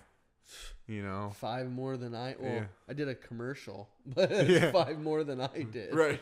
So I mean, like, we had a goal, but we still didn't hit. I think we got lazy. You know, like blah blah blah. Life, man. Yeah. Life. So it's like it's hard. This year we want to like. I want to do more stuff. So you know, I'm definitely gonna hit you up. So so is that like basically your goal? Is that what you're thinking? What's that? This goal for 2019? Yeah. Just I mean, I don't like necessarily have a number. I just want to be more consistent. I want to like. I have 2 scripts I'm writing, and I've been writing them for. One of them I just recently started, but the other one I've been writing for like years. I'm just like, just fucking finish it. Because I'll write a page, like, cool, and then put it on the shelf. A couple weeks later, write a page, you know? So it's like... that's cool though, man. I wish I had something I could just hop back to, like a passion project like that. But, dude, you got to just start sending it to people, man. Not even done to say, like, hey, where, like, you know, or try to get a rough draft. Right. And just start sending it to people. Yeah. And seeing what my problem is, like, I'm a huge procrastinator. So, like, that's one thing I want to fix this year. Yes. It's just, like, I'm with you. Do it. And then watch Netflix. Yeah. Write 15 pages, then watch it. I just think the biggest thing, what I found that's helped me, is just scheduling, man. Like, it's just sitting down. I mean, hey, again, sometimes, like, you miss the date by a day, like, if it has to get pushed. But, like, sit down saying, this date's this date's this. And it's like, it works so much easier. Because then when you start doing those dates, everything doesn't seem stressful anymore. Yeah. Like, and, like, I think the cool thing that I recently started doing was me and my friends, we start an Instagram page called Itty Bitty Movies. So like we make 1 minute shorts, and like, so it's like I don't come up with every idea. So it's like, it's cool because one friend could be like, hey, I have this idea. And or we're like, cool. Like, I think it'd be a little bit better if we did this. And he's like, sick. And then we go shoot it, whatever. But and 1 minute's perfect. Because like you can do that in one day. Yeah. Well, I'm going to show it to you when we're done. But me and my roommate, Justin, we were entering a competition for 1 minute short. And like they gave us 3 months, and we did it like the weekend before it was supposed to be submitted. And we were shooting on the beach, and I was leaving work at 4. And I was like, it's getting a little dark. And I look at the phone, and the sunset was in 45 minutes. And we needed light. So I like basically ran home. Luckily, we had like staged all our gear ready to go. Yeah. Got in the car, drove as fast as we could to the beach. Got there with like Jumped 20 out. minutes. Because I had to be in it too for like one scene. So we got in our costumes, shot everything we needed in 20 minutes, and then afterwards we did like audio, like recorded like footsteps and blah blah blah. How fun, dude! I think I like that. Yeah, I think I actually. So I like, think I mean, you like can that. you can do it. I mean, you can't shoot in one evening. Well, like I said, that short I just did. Like, if we want to, I'll show you after. Like, I watch it. I'm like, man, it's funny because I felt like if I wanted to shoot that, I felt like in like college, I would have taken me like 2 days and like all the stress, and like it was just now that everybody knows what they're doing. Definitely, it knocks it out. Yeah, I mean, like, so, and this is not to knock her. It's just like when I would shoot stuff with Elena, she like, we got to a point where like, hey, let's actually make this like feel professional. Let's like audition people. Let's get crew, and let's like, and I think it kind of hindered like us as creatives because we were too worried about it like feeling more than a college set. And so we did less stuff than if we would have just, hey, grab a phone, let's grab like our buddies, and then this is the story. And we could have less creativity and worried about more production. Right. And even if it was shitty, it's like we still did something. Yes. And so I think like, and that's one of the things I like, that it's like everything we've shot so far, like I think once we've used my DSLR, but then the other times we've just used the phone, dude, because you can like, it works, get like crazy shots, like, and you can edit the color. You can still do everything you want. The one thing I don't like that is the auto exposure. It starts messing with it. It kind of fucked up a shot that we did in one, but there's apps, I guess. Well, exactly. There's apps, and then like, like now, like I was saying, like with the GoPro, like they allow you to adjust the settings on the freaking camera. Yeah. So like you can kind of somewhat get it to where you like it, and it's like so neat. What like you can shoot on an iPhone and get done, and it comes out like I saw this guy have a whole shoulder rig and everything at a concert and an iPhone. Yeah. Well, we did that one time. We put the iPhone on my shoulder rig just. Yeah. And now my room, he got one of those DJI Osmos for Christmas. Oh, and it just the gimbal thing. So you just run around with it. He's been like trying to figure it out, but the shots are so smooth. Yeah, see, that's exactly like that's what I was talking about, like the new GoPro. Like they're talking about, like, because it's kind of stupid what they did, because GoPro has their gimbal. Forgot how it was, Karma Grip. Yeah, I think it is. And well, they're like, this eliminates all gimbals, and I'm like, you just eliminated your own product. Yeah. But imagine if you put it on the gimbal too. Double stabilization. So that was like something like I thought that was pretty neat. But yeah, no, like what you can do now with just basically handheld stuff. You can get like lens adapters too. Yeah, like telephoto lenses. Yeah, you could. I mean, like so. You can get a fucking lens that slides over, and it's like, now I'm shooting cinematic quality. What? Yeah, you spend like $150 on like a lens thing, and it's like, you're like, what? and I'm fascinated. I mean, who was it? Was it what director just did it? He shot an entire feature on iPhone. I forget what his name is. The movie's called Unsane or something. Really? Yeah. Well, I mean, how much of that was edited in post? You're like, again, you start thinking, you're like, well, how much was color graded in post? Well, I'm sure, I'm sure like a lot of stuff was but like, there's like app, like I think they like use a certain app, to like do like actually get exposure, aperture, because I have an app where you can adjust aperture and stuff. Exactly. So I, you know, like the behind the scenes, it was crazy. They had like a giant Manfrotto with an iPhone, like yeah. So it's like you're like using all this like cinematic gear, but you have like a little like a Fisher dolly, just like lifting up this like little. But yeah, I mean, it wasn't just like some guy. It was like I'm blanking on the name right now, but yeah, it was a big director that did it. Yeah, so it's like I've seen feature film, like film festivals where they're like this whole thing was shot on an iPhone. Yeah, like it's just a point to prove that it's not. It's the story sometimes that sells you. Like especially the genre that you're trying to produce. Right. Like you're doing a comedy. Gives a shit what it's shot on. I mean, again, like you want it to look good, right? But again, like I don't know, like you don't necessarily have to. The only person though I feel like they have been like is the newer comedies like with Seth Rogen, like the Adam McKay's comedy. Yeah, they actually like I think care about their cinematography, like they in definitely their comedies. Yeah, but like other than that, I mean, nobody's looking at the cinematography in a comedy, right? So give or take. I mean, maybe like cinematography people who want to be cinematographers who are like interested in shooting comedy, exactly, because there is a style to it. I mean, there's and I think it's more on the base of angles and cuts, and I mean that's more editing, but like I think it's just based on like angles and the way that things are framed as opposed to maybe lighting. That's obviously it's high key lighting, right?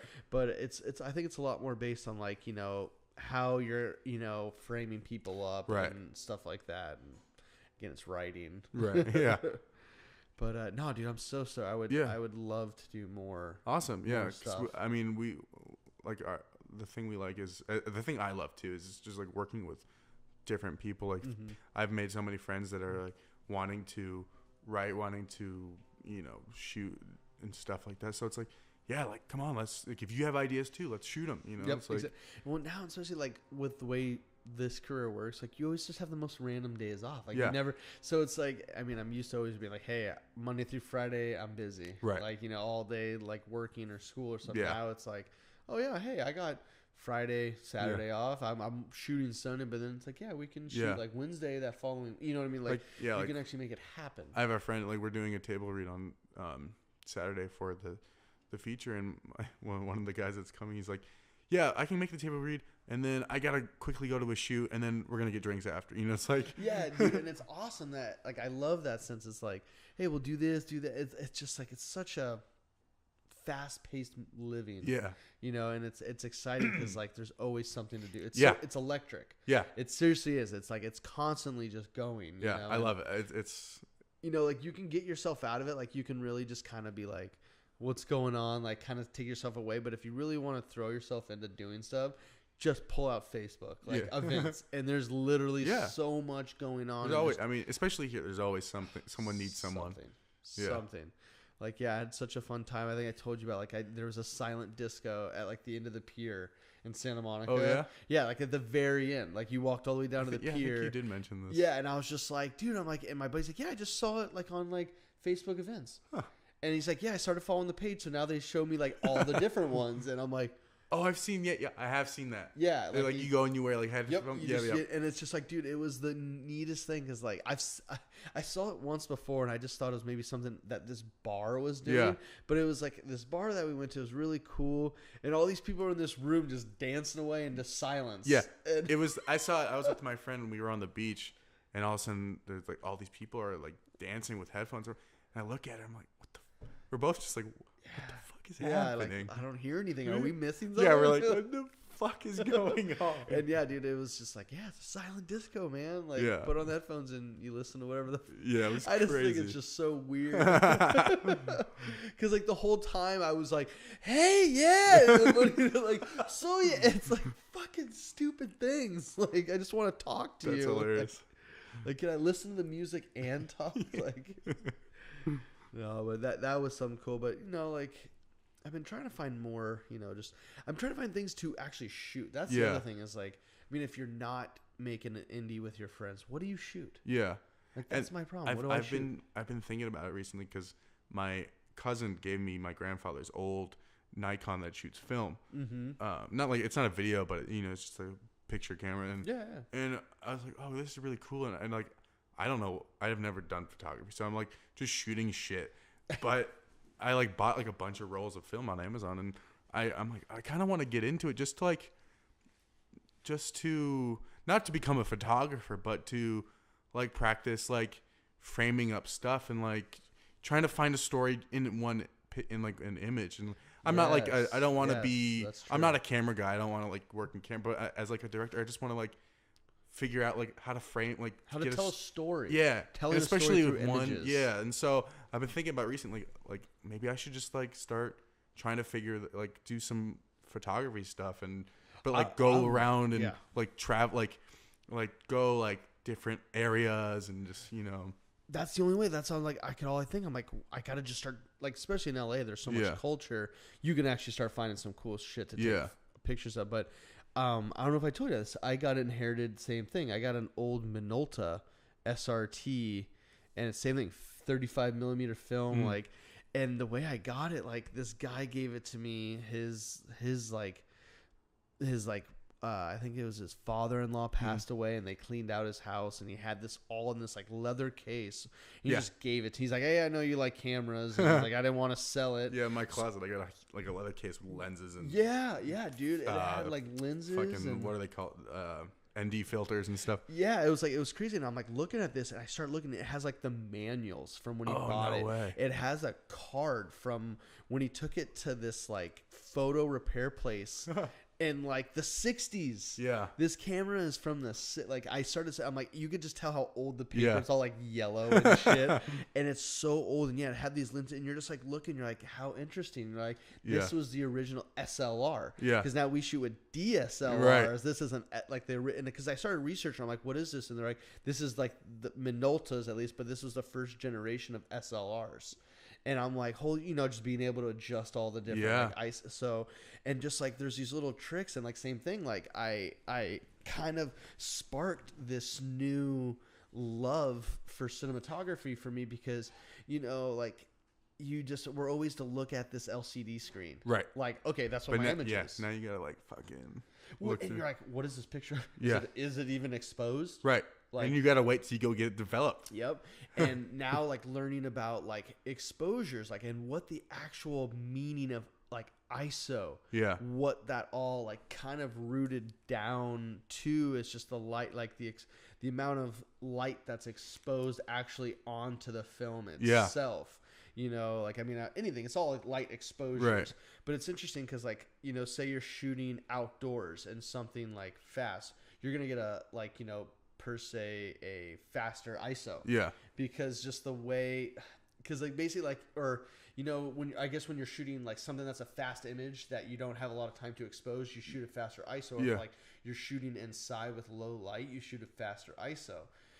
But then I'm like, oh, well, that's just like my camera. Right. Because when I'm on my digital, like if it's low light, I have to turn up your ISO a little bit to adjust. So I'm like, oh, it's the same thing. Yeah. Like, it starts making sense. It's just like, less gear on it. Exactly. It's just it's interesting, like learning about like the techniques, like the Sunny 16 rule. I don't know if they learned that. So now you're shooting with film, like the Sunny 16. So you set your f-stop to 16. Okay. And then depending on what ISO film you're using, that's what you put your shutter at. Okay. So if like you're using a 200 ISO film, you set your shutter to like 1/200. Oh, I had no idea. And then at 16 aperture with those settings, or with 16 aperture, and then with your shutter at that, then you adjust your ISO.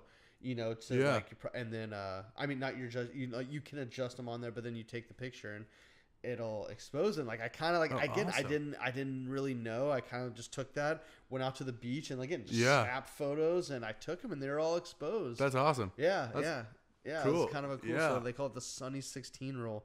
But it's like if you're shooting 100 ISO film, set your shutter to 100, and so I thought that was pretty interesting. And but I don't know, on my camera it's cool. I have this little bar in there that helps you tell if your photo's exposed. Oh, cool. Yeah, dude. Like, we got to go out now. Yeah. Like, now that knowing your film, like, because I have this role that I still yet to develop. Yeah, I have two that I haven't. Yeah, and it sucks. Buying the film isn't bad. It's getting it developed is what's expensive. So I'm like, I haven't gone.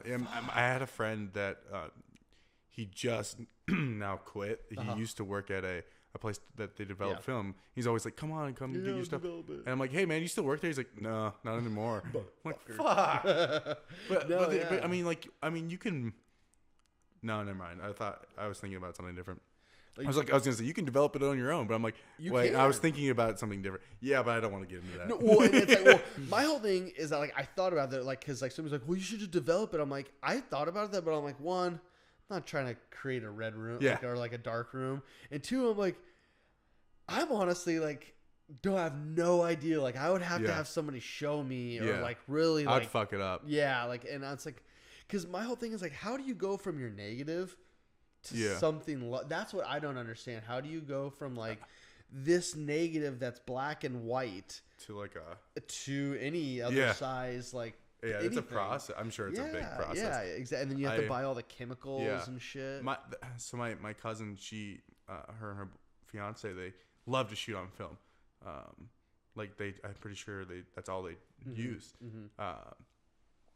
But they used to live in Glendale, now they live in Pasadena, but they're always like, that's the problem, is like they always tell me of like good places to go, but they're not here. They're it's like, we trust these guys, you should go there. But it's like, that's in Pasadena. Yeah, like, guys. How is that worth? It'll take me an hour and 45 minutes on a good day to get there. Like, there's this one place I went.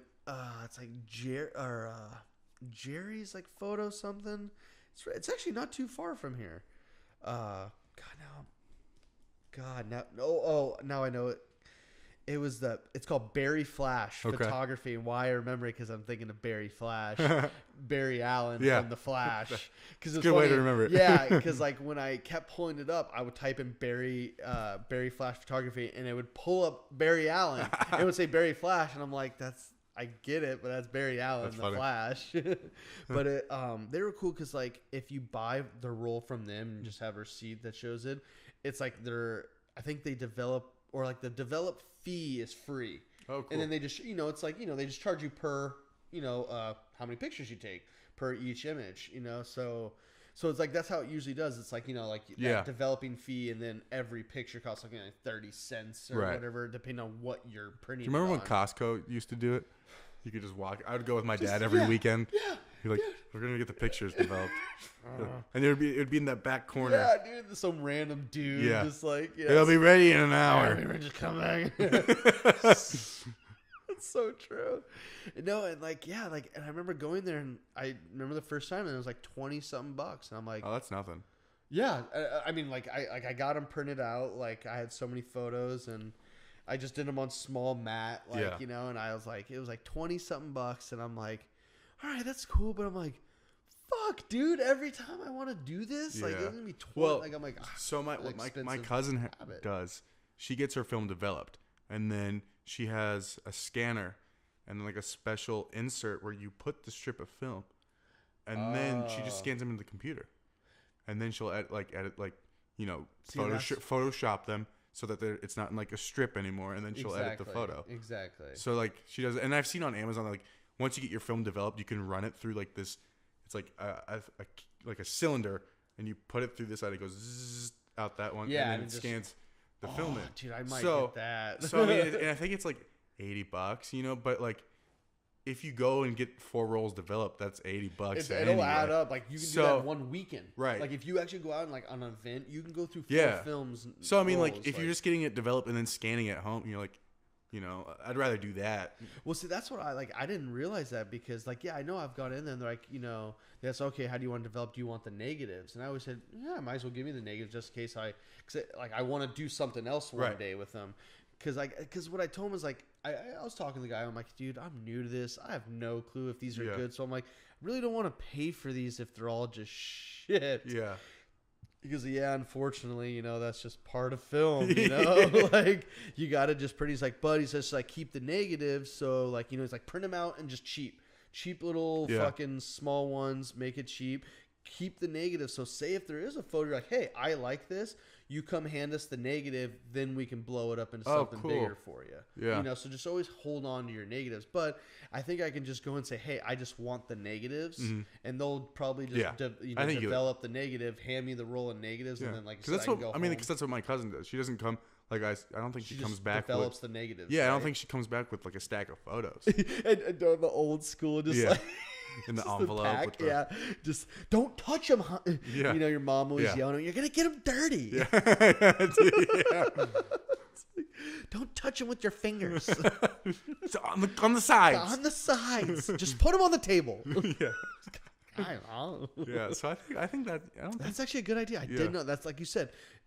You know, like because I would go out. You know, you're only getting 25 to 30 photos on a roll. Depends on your rolls. Yep. But depends on the roll. I think it's like 24, 26. Yeah, something like that. if that. Like so. And then you're like so conscious of what you shoot. You're like, nah. You're just, no, seriously, like I was on the beach trying to get some cool wave photos, and I'm literally on these rocks, like sprawled, just like sitting there waiting for the right wave shot, dude. And then it's like, of course, like 3 waves would go by, and I'm like, I should have fucking got those waves. And then dude, I'll never forget. I almost ate it, like, because I'm sitting on these rocks and a high tide came in, and it got me all the way up to because it was kind of just like coming up and it would hit my feet.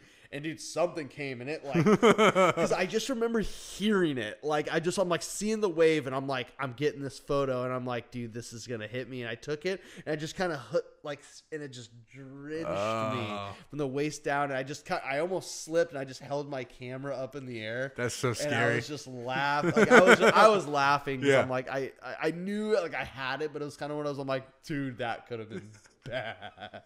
Just ruined this new camera. Yeah.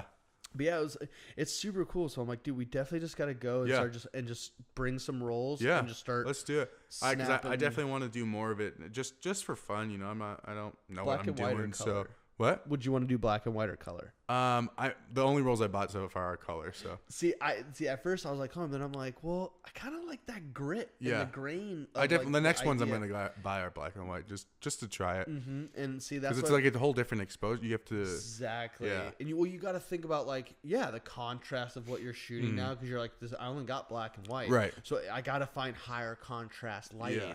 You know, I got to find things like that are gonna pick up well, or it's just gonna look like real dark or real light. And I mean, like in my mind, I just always want to grab that like picture that just looks like the time that camera was shot in. Yeah. You know what I mean? Like, wow, that picture looks like it was from 1964. Right. You know, and I can't like, I just like, and just gonna yellow it and then scratch it a bit. Scratch it up a little bit. Add all like little sandpaper. Like, yeah. There we go. There we go. Now it's vintage. Yeah. But like, I love LA because like there's so much culture and all, like you find those like corners that are just, I mean, maybe graffitied or like has like cool murals 50 and stuff. homeless guys. Yeah, just totally just drunk. No, but like I just wanted to always find just like cultural pictures. Yeah.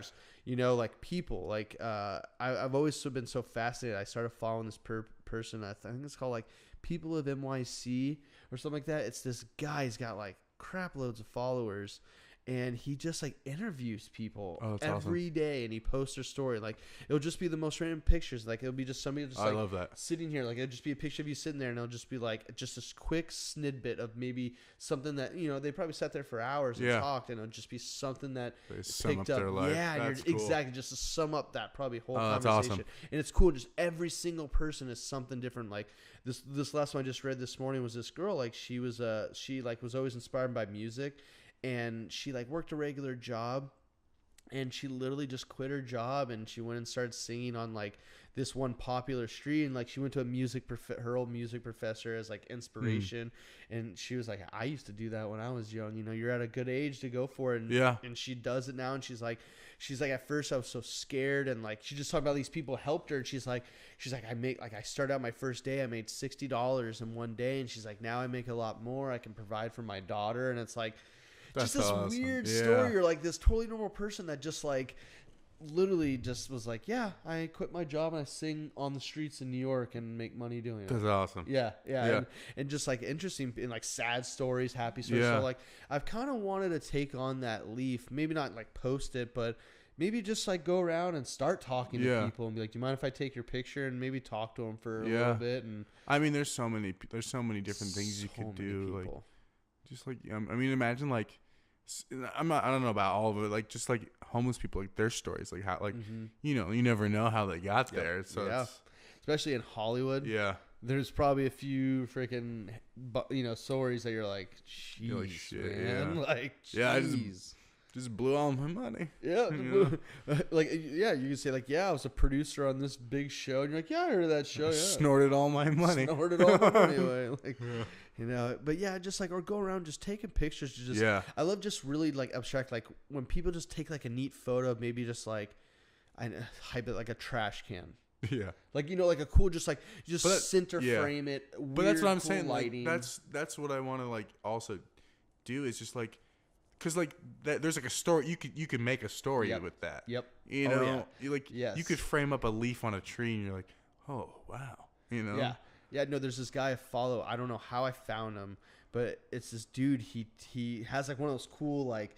You look down into the top, and I know, and he takes these photos that I'm just like, those are the film photos I want to take, and they're just all just scenery, like you could tell he's just like walks around, and it'll just be maybe of like this one, like he always gets these cool ones. They're like gas stations and like the middle of the night, so there'll be like no one around, and it'll just be like the lights of like the actual gas station lighting up down, and it'll be all kind of dark around it, and maybe like the neon lights rimming around the edges of the building, and it's just all on film, and it's just like, because the way the film picks up like the neon lighting, and it's like, that's so cool. Like it's so cool looking. That's like awesome. You want to be there. You want to just see it. I want to go to that sketchy meth den. Exactly. That's like this one was cool. It was like a laundromat, and it was like the side of an alley where like you can probably like drop your clothes off there, and it was just so neat because it was just like like stone wood, or not stone wood, like stone bricks. And like just like this old like neon light, and it had like smoke coming up, and it was just like, man, that's like awesome. It was just such a fascinating photo, and you're like, man, I want to take photos like that. Like, send me the link to that account, dude. No, dude, definitely, we'll check it out. I love, because I just love like certain pictures, like I could just stare out forever. Just there's something to. That's why I love paintings and just things. Like, there's always a story to. Yep. Like I have a painting of from a famous painter, Kandinsky, and it's just circles. It's a black background with just different colored like circles, and I could just sometimes I'm just like, I just life each ring. Yeah, I just gaze into it because there's like something about it that just pulls my attention to it. So, well, and the beauty of art is that in every, like how you said, like a picture's gonna tell a story. Yeah. Well, that's gonna tell a story to so many different people. Yeah. Like, you could have like you said, a painting of an apple. Well, maybe to me, like every morning, my mom gave me an apple before I went to school. So maybe seeing that apple reminds me of my mom. Well, maybe it's like, man, I hate red apples because the only red apple I ate, a worm was inside of it. So every time you see it, so it's like, you know what I mean? Somebody's going to have completely two stories that are sitting right next to each other. So I follow this, or I'm really into this comedian, Chris D'Elia. Oh, yeah. So on his podcast, he was talking about how like he just something about like English class or something. And he's like, and I wrote a script and I sent it back to my English professor or teacher. And he's like, I just want you to know, he's like, and he dropped the craziest shit that I'll never forget. He's like, the thing about stories is you only own 50% of it. The other 50% is the reader, you know, cause like it's whatever they perceive. And when I heard that, I'm like, holy fuck. Like that's crazy to think about. It's like, cause it's so true. Like just because you wrote the story, you shot the story, you painted it, it's like 50 people can look at it and have a completely different experience. 100%. Like that's what I love so much about like art in general, is because like you can sit here and we can discuss one thing and have totally completely outlooks on it, and it doesn't make them wrong or right. It's just, hey, that's the way I see it. That's why like I've always was told, like in making a movie, the story's told 3 times. Your writer, your director, and your editor. Because each person's going to take how they're seeing the emotions, like, regardless of how the writer wants it to play out, how that, director sees it, and then how after the director's changes, how that editor's seeing it. And it's just, and then again, the viewer. Right. And then once all that's chopped up, well, is the viewer getting it the way all three of these people are trying to explain it? Right. It's like, again, though, depending on how their background and so that's why I think like I hate when, again, like they always taught you that in film school, a film isn't just bad or good, but it's like it's an argument. Nothing can really be bad or good per se. I mean, don't get me wrong, there is bad films out there, but because it's all subjective, right? It's like, like I hate like I go back to the argument. People ask, "Oh, you can see this horror movie," and I go, "I'm not a fan of horror." You're a filmmaker and you don't like. It's like you're a human and. And you're gonna tell me you like every single food out there, and you don't like asparagus? That's what I mean. Like that's all. Like so, you're telling me like there's not one type of food out there you don't like, right? That doesn't make you like not like food. You just don't like that. Like I just like, hey, just you don't like rap? What? You don't know what music is, you know? And that's what's so frustrating because I'm like, to some people they love horror. I'm like, to me, I don't have entertainment in it, and like. To some people, they're just like, I just can't believe like you just hate horror films. I'm like, I just hate them. I'm like, my grandma always used to say, that's why they made chocolate and vanilla. Exactly. That's why they have 120%. That's so true. That's why there's chocolate and vanilla. It is, and it's like, well, I always tell people. Some people like swirl, so. And some people like sprinkles. Yeah. Well, that's not get too crazy, dude. So those are the weird people. Take it back.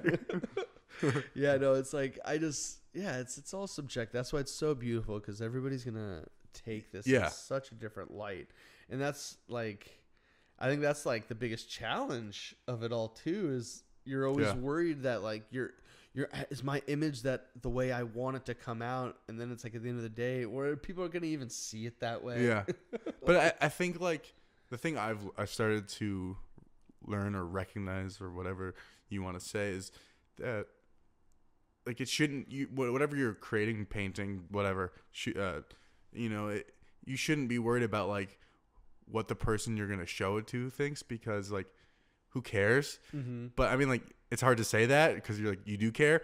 But at the same time, you're like, I'm not doing it for that person. I'm doing it because like, this is what I had envisioned. This is what I want to make. And it's like, if someone thinks something different or they actually see what I wanted to see, then like, that's cool. But yeah, exactly. And it's because it's hard because you want people to see your thing the way you want to. Exactly. And no one will. Well, and it's like, because nobody can sit in your mind. Nobody can be you. Right. Nobody can be you, and it's like that's a good thing because you're gonna, that's your mindset is different from the person next to you, and that's actually could be a good thing because once you've explained your thoughts, that guy might spit it back to you, and you go, "Shit, I didn't see it that way," and that's 100% better of a way than I thought. And that happens all the time, and that's why it's like. You can't be scared to be collaborative. Right. And I think that I was just going to say that. And that's why collaboration is so important, especially in film. Like, because you can have an idea and you're like, this is how I think we should execute it.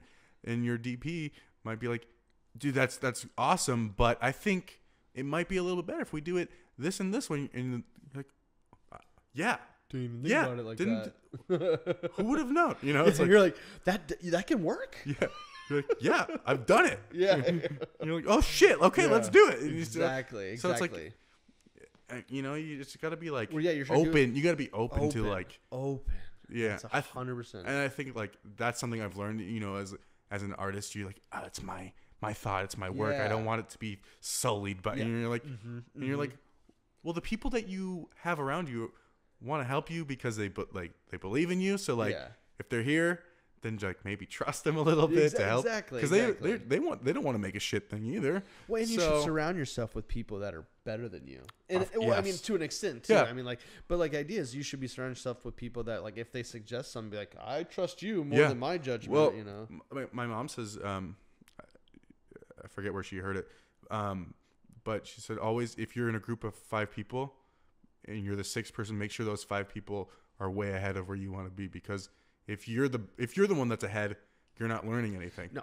So, it's only going to benefit you if you're surrounding yourself with people who are, like professionals that they've done it for you. You're like, I want to be those guys. Exactly. And then like you said, when people are better around you, they're just going to make you better. Yeah. It's almost impossible, like you said, unless, they're going to kick you out. Right. It's like if you surround yourself by like meth heads and like, it's like you're going to probably become a meth head. Yeah, most likely. So you're going to try it. You're going to dabble. So it's like, because it can go in any direction. If you surround yourself with like health conscious people, you're probably going to become health conscious, Mm-hmm. So it's like, no matter who you surround, like, you're a product of your environment. Exactly. And that's true. And you always heard that and you're like, oh, yeah. You're like, it's true. If you're around people that make films all the time, most likely you're going to be making films with them. So like, that's like what I was like, maybe part like in my mind, how I thought I'm going to make more films this year. Mm-hmm. That's why I'm like, I need to start contacting more of my friends that make film. Yeah. I mean, obviously besides working, but like, that's basically what I did on like, it was either, I forget, was it New Year's or the day after? And I was just started texting people, hey man, like this year's gonna be fucking awesome. Let's make stuff. And it's like, and everyone's like, yeah, dude, like I've already, like I want to do more stuff. So like, thanks for reaching out. And it's like, yeah, they're like, what? And at the same time, everybody, like you said, has that mindset, but they just needed that person to go, hey, I want to do it. And you're like, dude, I've been wanting it. And like, just having that one other person do it, that just kickstarts your motivation. 'Cause you're like, at least somebody out there is in the same boat as you. And like the crazy thing is like, in LA, you never know who's gonna make it. So it's like, by like it's like in your friend group, one of you is bound to like get an opportunity, and you're like, hey man, like I actually need I need someone. Can you come help me with this? Yeah. And you're like, fuck yeah. Even it's like, because I've always thought that. I'm like, if I ever got somewhere big, and I'm in a position, I'm like, I can start hiring people.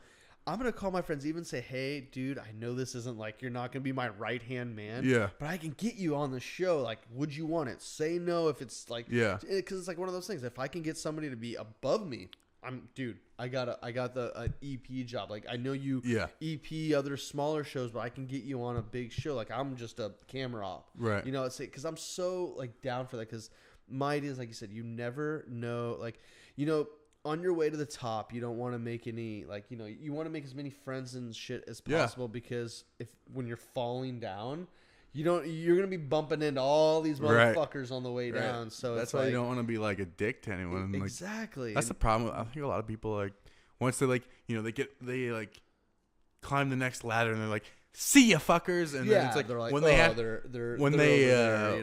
when that doesn't really work out, they got to climb back down, and everyone's like, hey, you remember that one time where you were an asshole? Yeah. Fuck you. Yeah. Hey, fuck you, buddy. Yeah. Delete. It's like, hey, you know why I haven't answered your call in the last few years?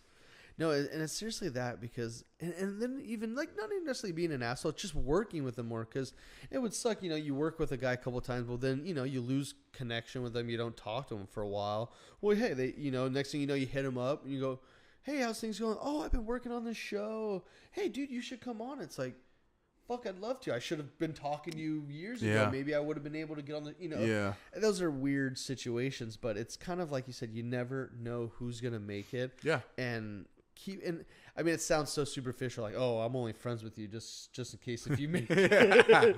But it is. So you gotta, like, we're in this community together, and it's weird. Like, it's not like many other job industries out there where we're all just kind of like, we're gunning, because they're like, hey, that's a cutthroat industry. Yeah. Film's a cutthroat industry, but it's like, we're all like so collaborative with each other, and it's such a big industry. It's also very like we keep saying, it's collaborative, but it's like you'd rather work with a friend that's, he might, even though he might not be as experienced, but you'd rather work with your friend because he's a nice guy and he can do like what you ask him to do, and he's punctual and blah blah blah, versus that guy who's a huge dick who shows up late, and even though he's like has 3 really Oscars, good, it's like, dude, I'd rather work with somebody I know I can work with for the next 3 months. Still get the job done. And they're gonna appreciate me and everything else after oh, dude, 100%. I think I think that's the most important. Yeah, like, it's honestly a dream of mine. Like, one day just pulling onto a lot. And like walking in and like looking over at like somebody like you, or like Austin, or like somebody that you've done film work since you were nobody. Like, just even, I mean, everybody was a nobody, but like someone, that you're just like, dude, we have gone through this whole process together. And because like I'll work on shows and you see people and they're like, oh, you know this guy, you know that guy, oh, this guy. And you're just like, wow. You're like, you know, they're just naming people. Yeah. These two people that don't even know each other have just worked on a lot of different shows and they're like knowing all these people. And you're like, I thought this industry was like cutthroat big and it's like everybody knows everybody. And it's kind of neat because then it's just like, hey, man, you work with this guy one day, you work with that guy. Like, you never know who you might be working with the next time and you know, getting you the next job. I mean, all it takes is, like, finding one connection, and he's like, yeah, dude, I'll give you, like, 5 guys and hit them up, and you have jobs. Yep. You know? Yeah, like, the DP that is the main DP on our show, like, whenever we do shoots where we need extra camera ops, they call him. They'll go to RP, and they're like, RP, do you have any camera ops that can shoot? So he'll start calling all of his friends. Yeah. And I mean, if he can't, then they'll start trying to find like other means, but like they'll go to the DP or they'll go to like the ACs and say, hey, do you have any ACs or even the camera ops? Do you have any ACs that you would, you know, day play for us tomorrow? Yeah. So it's like, dude, it's just like that, man. Like you'll be just working one show and your other buddy that, you know, that does cameras like, hey, dude, we need a camera op. You still camera op, right? And you go, yeah. All right, man, you want to work? You know, like that's dude, that's like kind of like also keeping those connections. Yeah. It's I feel like it's so random. It's so right place, right time. Like I had one of my mentors, she was trying to put me in contact with her friend who constantly works, and it just wasn't working out until one day, and he's like, yeah, come on this set, you know, and I got my first paid PA thing. But he's been off in a different country, so I haven't had anything recently. But you know, it's like things will. I always feel like things will happen. Things happen the way they're supposed to happen, and then they'll happen when it's like the right time. Mm-hmm. Oh yeah, like everything will play out when it's supposed to. When it's like the plan will reveal itself when you're ready. Yeah, you know, like. My dad always says something cool, like always growing up, like racing and all this stuff when I was young, like, you know, 'cause, you know, if things didn't work out or I got hurt or just, you know, you're just down and you just say life is like a book, you know, a book that you can't, like you've never read before, you know, and you're going page by page. All you can do is open up that book and read the page for the day. Yeah. You know, that's your life. And what happens on that page happens on the page. All you do is turn the page. Yeah. Like you go to the next page and it's just like literally your life is written out. How things are going to play out are going to play out. You just got to read another page in the book. I think that's the most exciting part about life is just like I mean, this is cliche. It's like, but it's an adventure. You literally have no idea what's going to happen. No idea. Like you could leave my apartment right now and walk out the front door. And then someone calls you like, hey, dude, we need you to blah, blah, blah, blah. And you're like, yeah. You know? Or like you said, I could literally walk out and bump into fucking Steven Spielberg. Right. Like randomly walk in this neighborhood and just be like, oh my God, I was actually just with my buddy and we were talking about indie filmmaking, how much is a passion. He goes, wow. And just, you know what I mean? And then next thing you know, he's just like, well, I would love for you to come down to Amblin, dude. You get a knock on your door and I'm with Steven Spielberg and we shoot the rest of your podcast.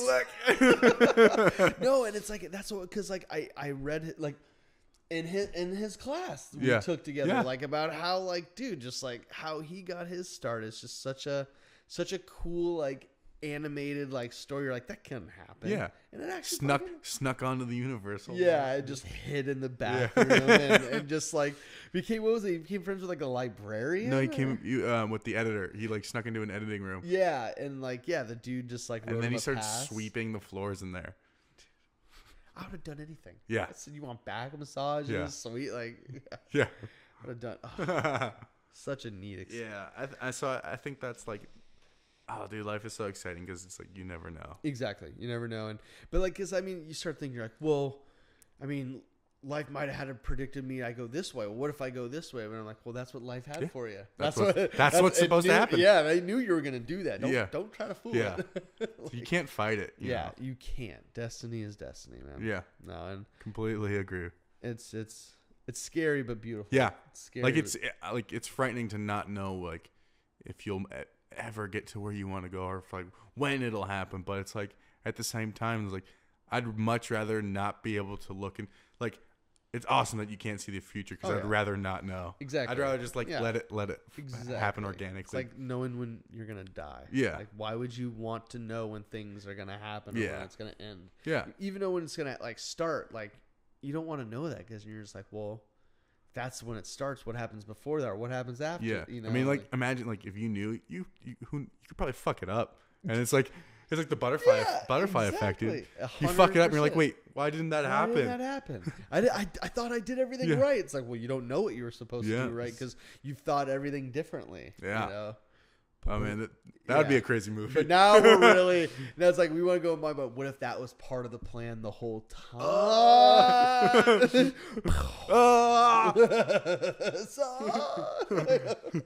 Yeah, I'm excited for this year. I think a lot of good stuff. I feel like is happening. Like producing that movie, and I just want to make stuff. I want to write stuff, and I just want to collaborate more with people. So I'm so happy that you're down to like do stuff, and I want to let's do this photography thing too because I want to get into it too. No, it's such because I haven't had anybody, and like I've like told my wife I'm like I don't know what to take pictures of. Yeah. I'm like. I love you to death, but I get kind of bored taking pictures of you. I'm like, and I'm sorry. And she hates having her picture taken. So she's not like the one that's like into it. Cause we don't need more pictures of the dogs. I have enough of those damn dogs. Half of my space on my phone is with those damn dogs. And then they're even harder. Cause like every time I try to take a picture, they close their eyes or they turn their head. I'm like, I can't, I got film. Yeah. I can't be wasting on this.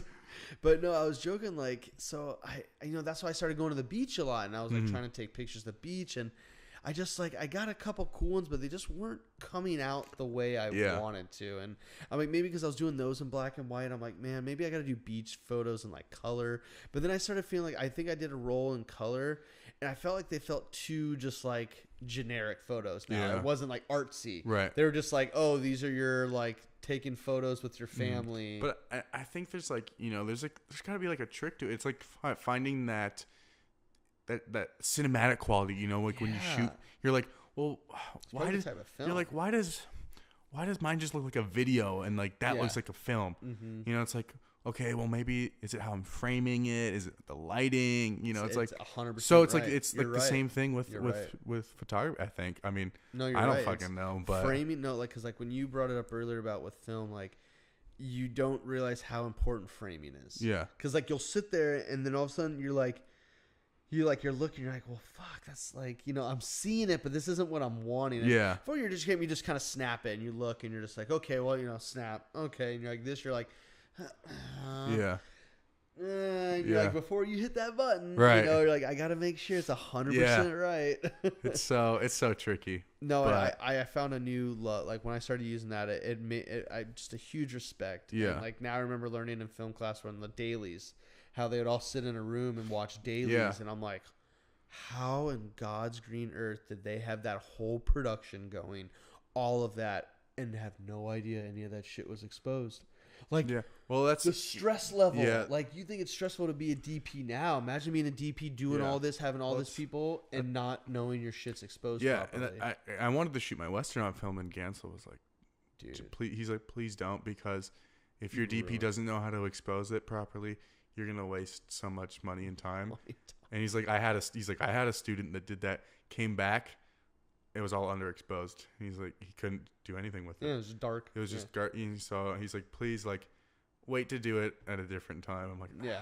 And it is an art because the other thing is you have to have a light meter. Yeah. You cannot shoot film like properly. Yeah. And like totally convinced you're exposed if you don't have a light meter. And then on top of that, you have to have a film light meter. Not like there's light meters for digital and there's light meters for film. Like, so you gotta like. Oh, dude, it's so much more. It's nuts, but I can't wait to the day where I can have an Ari with fucking film canisters running through. Dude, yeah. Shit, dude. Who knows, man? By the time film might be gone. I don't think so. I mean, there's still movies that are shooting on it. Like there's still TV shows. TV shows. What? Fucking what's his name? God damn it. What's his name? The guy that did he did The Last Jedi. I forget, Ryan something. Oh, Yeah, I was gonna say singer too. I know, right? Ryan Johnson. He shot Last Jedi on film. Did he? Mm-hmm. That's oh, you know what? You could see it on some of those scenes. Yeah, like on the outside. I was watching scenes. the behind the scenes, and they had those double double things, canisters. yep. So it's like it's gnarly, dude. When I got to intern on a show, they were using film, and it was just like crazy because it's like, that's kind of a part of the DPs too. It's like, they got, or like camera ops, they got to judge when in between certain takes, they can change film. Like they might be going and it's like, they're really important. And you're just like, I'm running out of film here. And then all of a sudden they have to break, and it kind of sucks because the actor might be just like in it, and those things can only hold so much film. Oh yeah. It's not like a DSLR or a digital. Huge how they do it. Because like they pop it off and this dude comes with like a rolly cart. Literally with like a huge case. They open up the case, slide that one down, and pick a whole nother one up. They clean the gates out, and they pop that one on. You're just like, dude rolls off like a rolling car with the film. Like, you're like, holy shit, crazy. Dude. You're like, the money just, like you said, that's the other thing is like I just feel like that would just add so much pressure to shoots when you're shooting on film. Yeah.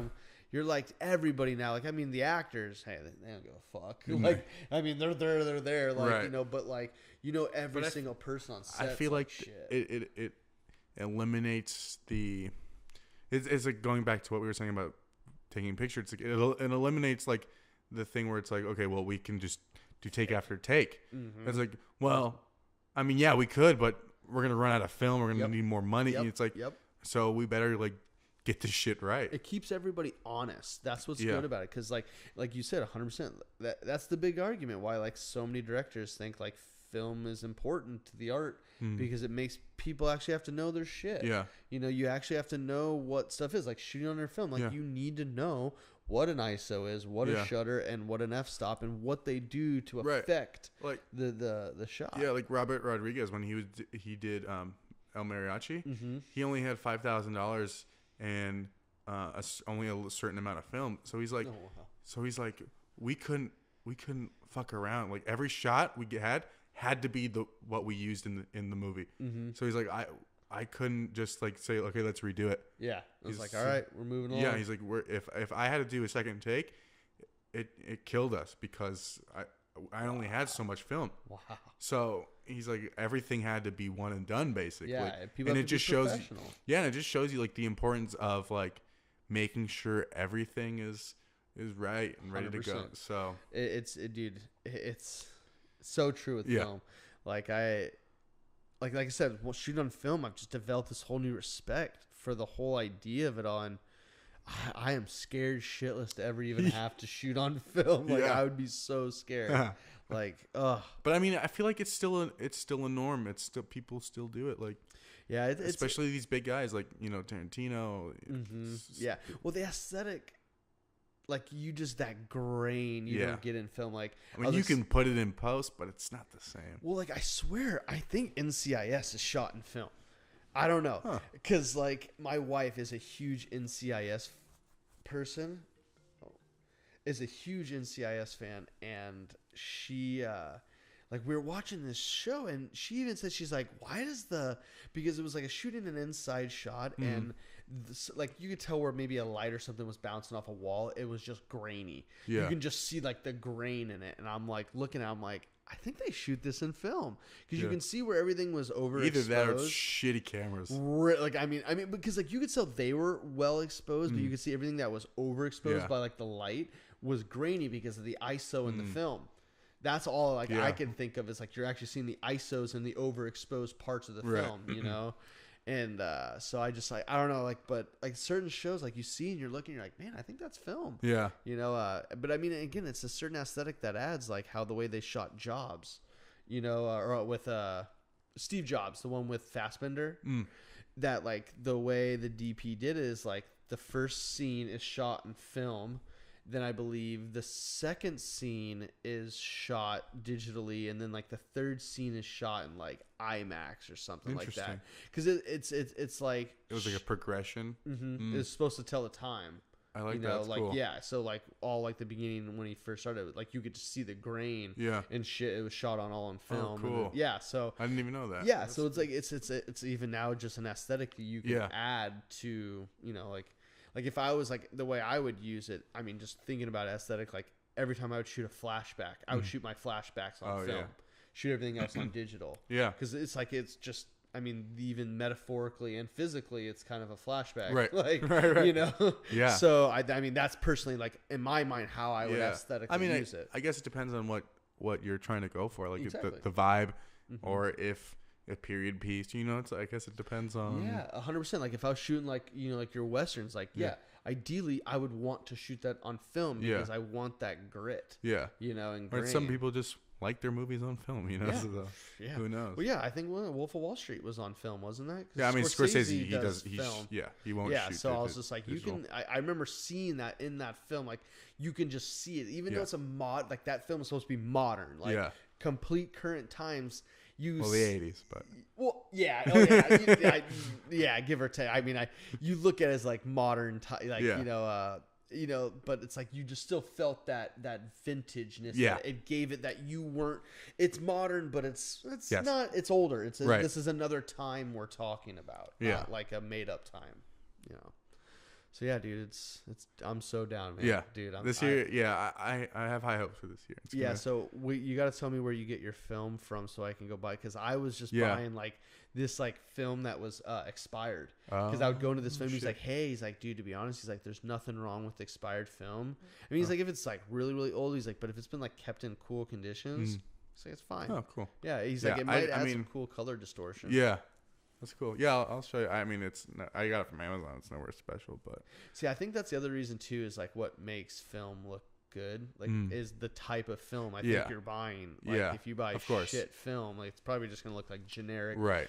You know, the film like you buy in the disposable cameras, like you're just like, because I mean, I would have to say, no matter how cinematic you probably made it, if you take it those disposable cameras, you can just tell. I'm sure there's someone that can make a disposable camera. I bet. Dude, I bet you if you gave it to like one of the world's best photographers, he's just like, yeah, dude, you just. It's like he just holds us.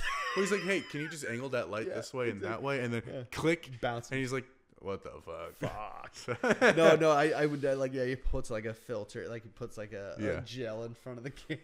Adds effects. Dude, that'd be crazy. What a crazy challenge that would be. Yeah, so you can make the best disposable camera. Like you got 30 pictures to try to make it happen. Dude, that's so funny. All right, man. I think it's time to wrap it up. No problem, dude. All right.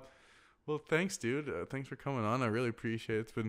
It's been fun. I'm super seriously looking forward to like just collaborating and doing more shit. Like even if you have ideas too, let's do them, man. Let's just, because I mean, what else are we gonna do? Sit around and be lazy, you know? I know, that's like the biggest toughest part is like when I start thinking of stories, like I always joke I can only think of scenes. Yeah. I feel so stupid, like, but I'm like, I think of just scenes sometimes. But that, I mean, like, that's like where things spark, because like if you like where the Western that I just did a couple weekends ago, like I told my roommate wrote the script, and I was like, all I see is so basically I don't have a full idea yet. It's just basically all I see right now is you're leaning up against rocks on the ocean and you're loading a gun. He's like, but I'm like, I have something to do really quick, so I'll come out in an hour and we can work on it. And I come back out and he's like, dude, I have the script. And so it's like just if you have one scene, one little shot, it's like you could make this whole world. So it's, you know. No, collaboration, dude. It is, dude. Like, it seriously is. Like, that's funny you said like 1 minute. Like, that reminds me. I always joke like Batman and Superman playing rock paper scissors, and Batman pulls rock and it's kryptonite. Like, so I always thought like that would have been kind of funny. Like, just serious, like just like hard cuts and like you know, extreme close ups and just like the I just did this other short. It was like you know, like in those movies where it's like spies and they're like chasing after each other, and then they come up and have their guns at gunpoint, and it's like, see you in hell sort of thing. And, and so the idea was like they get to that square up and they just deliver shitty one-liners. Dude, yes, Yeah. because So- my wife was just watching CSI, and like they have always Yeah. at the beginning of every episode they have the worst Yeah. one-liners. So I'm waiting for the guy to finish editing it, but yeah. Oh, dude, that's perfect. Yeah. Oh, I gotta tell you just one more before we're done. Like that was the CSI where this bullet ricocheted, hit, and like they noticed when they're investigating, it went up through the roof. And you see the dude like looking up through it, and he's like with a camera, and he sees there's a body laying next to him, so it like ricocheted and shots him. He's just like, "Well, I guess this murder has a second story." Bam, down. What a terrible, What a terrible. dude. I guess this murder has a second story. Like, And on that note, oh man! All right, Wow, but no, that's man, so shit. I really appreciate you having me, thanks. dude. Yeah, this was It fun. awesome. Thanks for being the first guest of the new year. Whoa, there. Siri didn't understand. But yeah, thanks for coming on, dude. Dude, no, that's awesome. I hope this is one for many more for you, dude. I Yeah. hope this like keeps going on, and we'll see what happens. You know, I'm assuming it'll blow up after my episode. probably It will. Probably It will. Anything you want to plug? Go Instagrams? watch Ball in the Family so I can stay employed a little bit Yeah. longer. Ball in the Family Okay. on Facebook Watch. Cool. Yeah, I'll link it below. And then also, I did say it earlier. My friend Kevin McBride has a short coming out. I don't know if you'll have a link or anything for it, but it's called Under the Hood. It's a really cool little short. If you guys could definitely give him some love and some likes so he can get into his indie contest, that would be amazing. Yeah. And anywhere you want people to find you? Yeah, man. You guys can, if anybody wants to find me at Brodie _Prather, BRODIE_PRATHER. Find me. I'm a PA for hire. I like to do everything. Awesome. I'll definitely put the link in the description. Yeah, dude. I appreciate that, man. Yeah, I of definitely course. do. Thanks everyone for listening to today's episode. I appreciate you all. You can find me on Instagram at Harrison Burger, Twitter at Harrison C Burger. Please subscribe to the podcast on iTunes. Subscribe to the video podcast on YouTube, and you can find this podcast anywhere you could listen to podcasts. Thank you again for listening. I truly appreciate you. Hope everyone has had a great holiday season. Happy New Year. I hope this new year is fruitful as it can be for everybody. Brodie, thank you again for being here. I truly appreciate it, and I'm excited for this year to see what we do and accomplish. Definitely, buddy. Definitely. I can't thank you again for having me. This is awesome. And Of course. yeah, dude. Hopefully I'll be able to come on again at a later time, and we'll have a lot more interesting progression to talk about. Yeah, I would love to bounce see off. like where in like a year or two where stuff has gone. I think Exactly. that'd be cool. No, like, that'd be super cool. like a retrospective. That'd be cool. Definitely, dude. Awesome. All right. Well, thanks guys again for listening. I will see you next week. That's a cut.